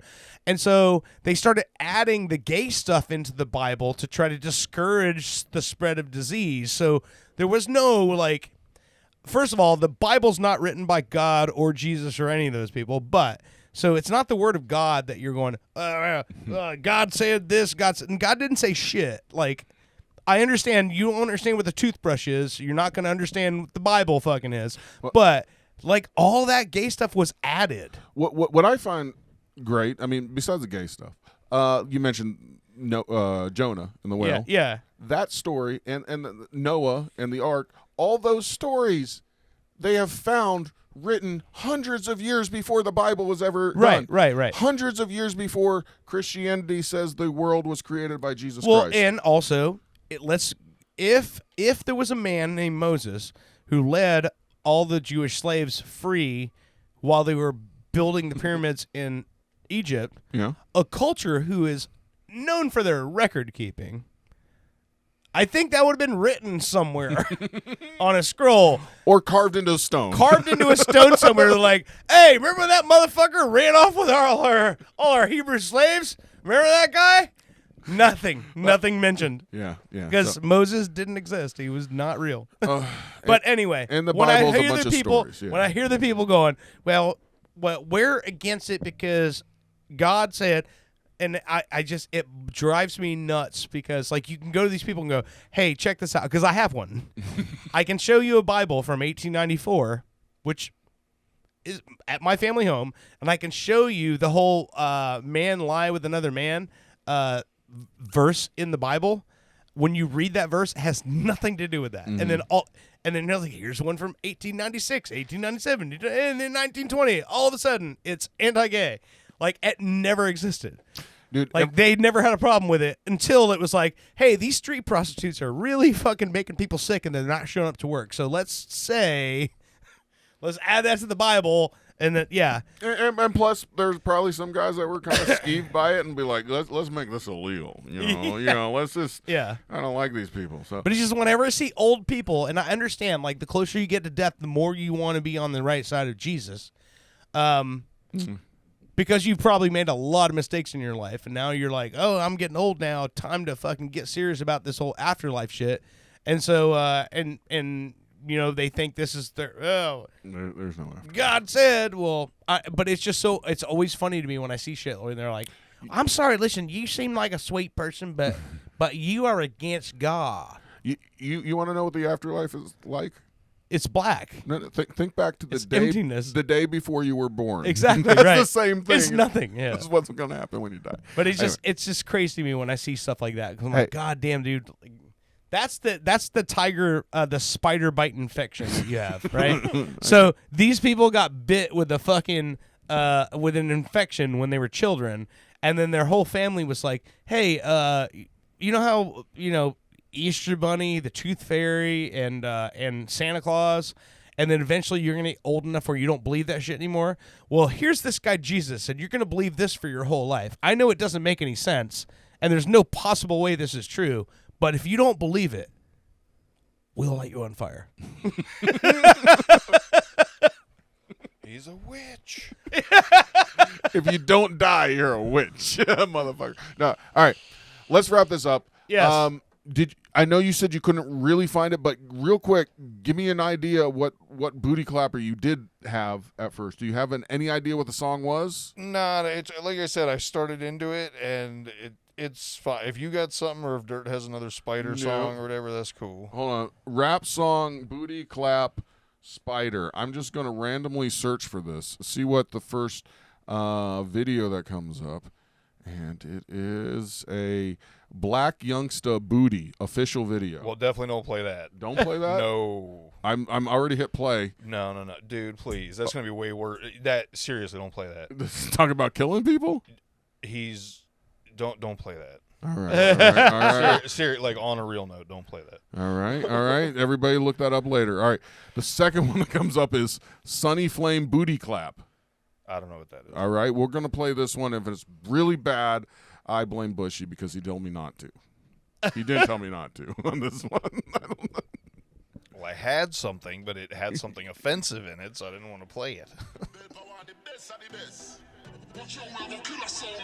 This is probably safe. Yeah, the song you sent to me, the title of it was "Let Me Put My Gun in Your Butthole." That was the title of it? No. No? Okay. No. I believed it for a minute. All right. I'm done with this one. All right. Skip. I don't know. I do have a song to end the show on. Because we just talked about that. Now it's like, do you know what have either of you seen the movie The Life of Brian? No. Yep. Do you know what that is? You do. Monty Python. The Life of Brian? No. I don't know. So, it's a great comedic story, Monty Python. Brian is the guy who was born in the house that the manger was in the backyard of when Jesus was born. And so his whole life, everyone's confused him with Jesus, just because he happens to have 12 friends as well. And him and his 12 friends are running around just trying to be normal, Jewish kids. But they were like, hey, that guy and his 12 friends, that must be Jesus. And so he's like, evading, the law as well. And so at the end of the movie, just make sure the fader's up, there is a great scene where it's him and all of his friends being crucified. And they're on the top of the hill with the sun setting behind them. They're all on their crosses. And then they go into a can. And they sing the final song of the movie. And Eric Idle is the one who plays Brian in the movie. So he takes the lead. Some things in life are bad. They can really make you mad. That was well rehearsed. Oh, wait, this is not. Hang on. Let's see the. Here we go. Some things in life are bad. They can really make you mad. Other things just make you swear and curse. When you're chewing on life's gristle, don't grumble, give a whistle. And this'll help things turn out for the best. And always look on the bright side of life. Always look on the light side of life. This is what they're singing while they're on the crosses and they're doing the cans. If life seems jolly rotten, there's something you've forgotten. And that's to laugh and smile and dance and sing. When you're feeling in the dumps, don't be silly chumps. Just purse your lips and whistle, that's the thing. And always look on the bright side of life. Woo! Come on! There's a line coming up that is my favorite in the song. Look on the bright Side of life. Woo! Here we go. When you're in the World Cup and all your hopes Oh, this is different words for the fucking World Cup. your team to win. There's a line where he goes, life's a piece of shit when you look at it. Death's the only end, and that's the end. All right. I So dig it. Go figure, they turned it into a fucking... I see now it says unofficial England football, whatever. But They sold out. God damn it. You fucking fucks. Well, I mean, they're almost all dead now, so I guess there's only a handful in the soul Well, life. keep dying, fucker. All right. You've been listening to Pop Culture Radio. We will see you next week. Oh, yeah. Yep. Always look on the bright side of death. Just before you draw your terminal breath. Life's a piece of shit when you look at it. Life's a laugh and death's a joke, it's true. You'll see it's all a show. Keep 'em laughing as you go. Just remember that the last laugh is on you. And always look on Pop Culture Radio has been a weird Florida production. Like and subscribe on your favorite platform.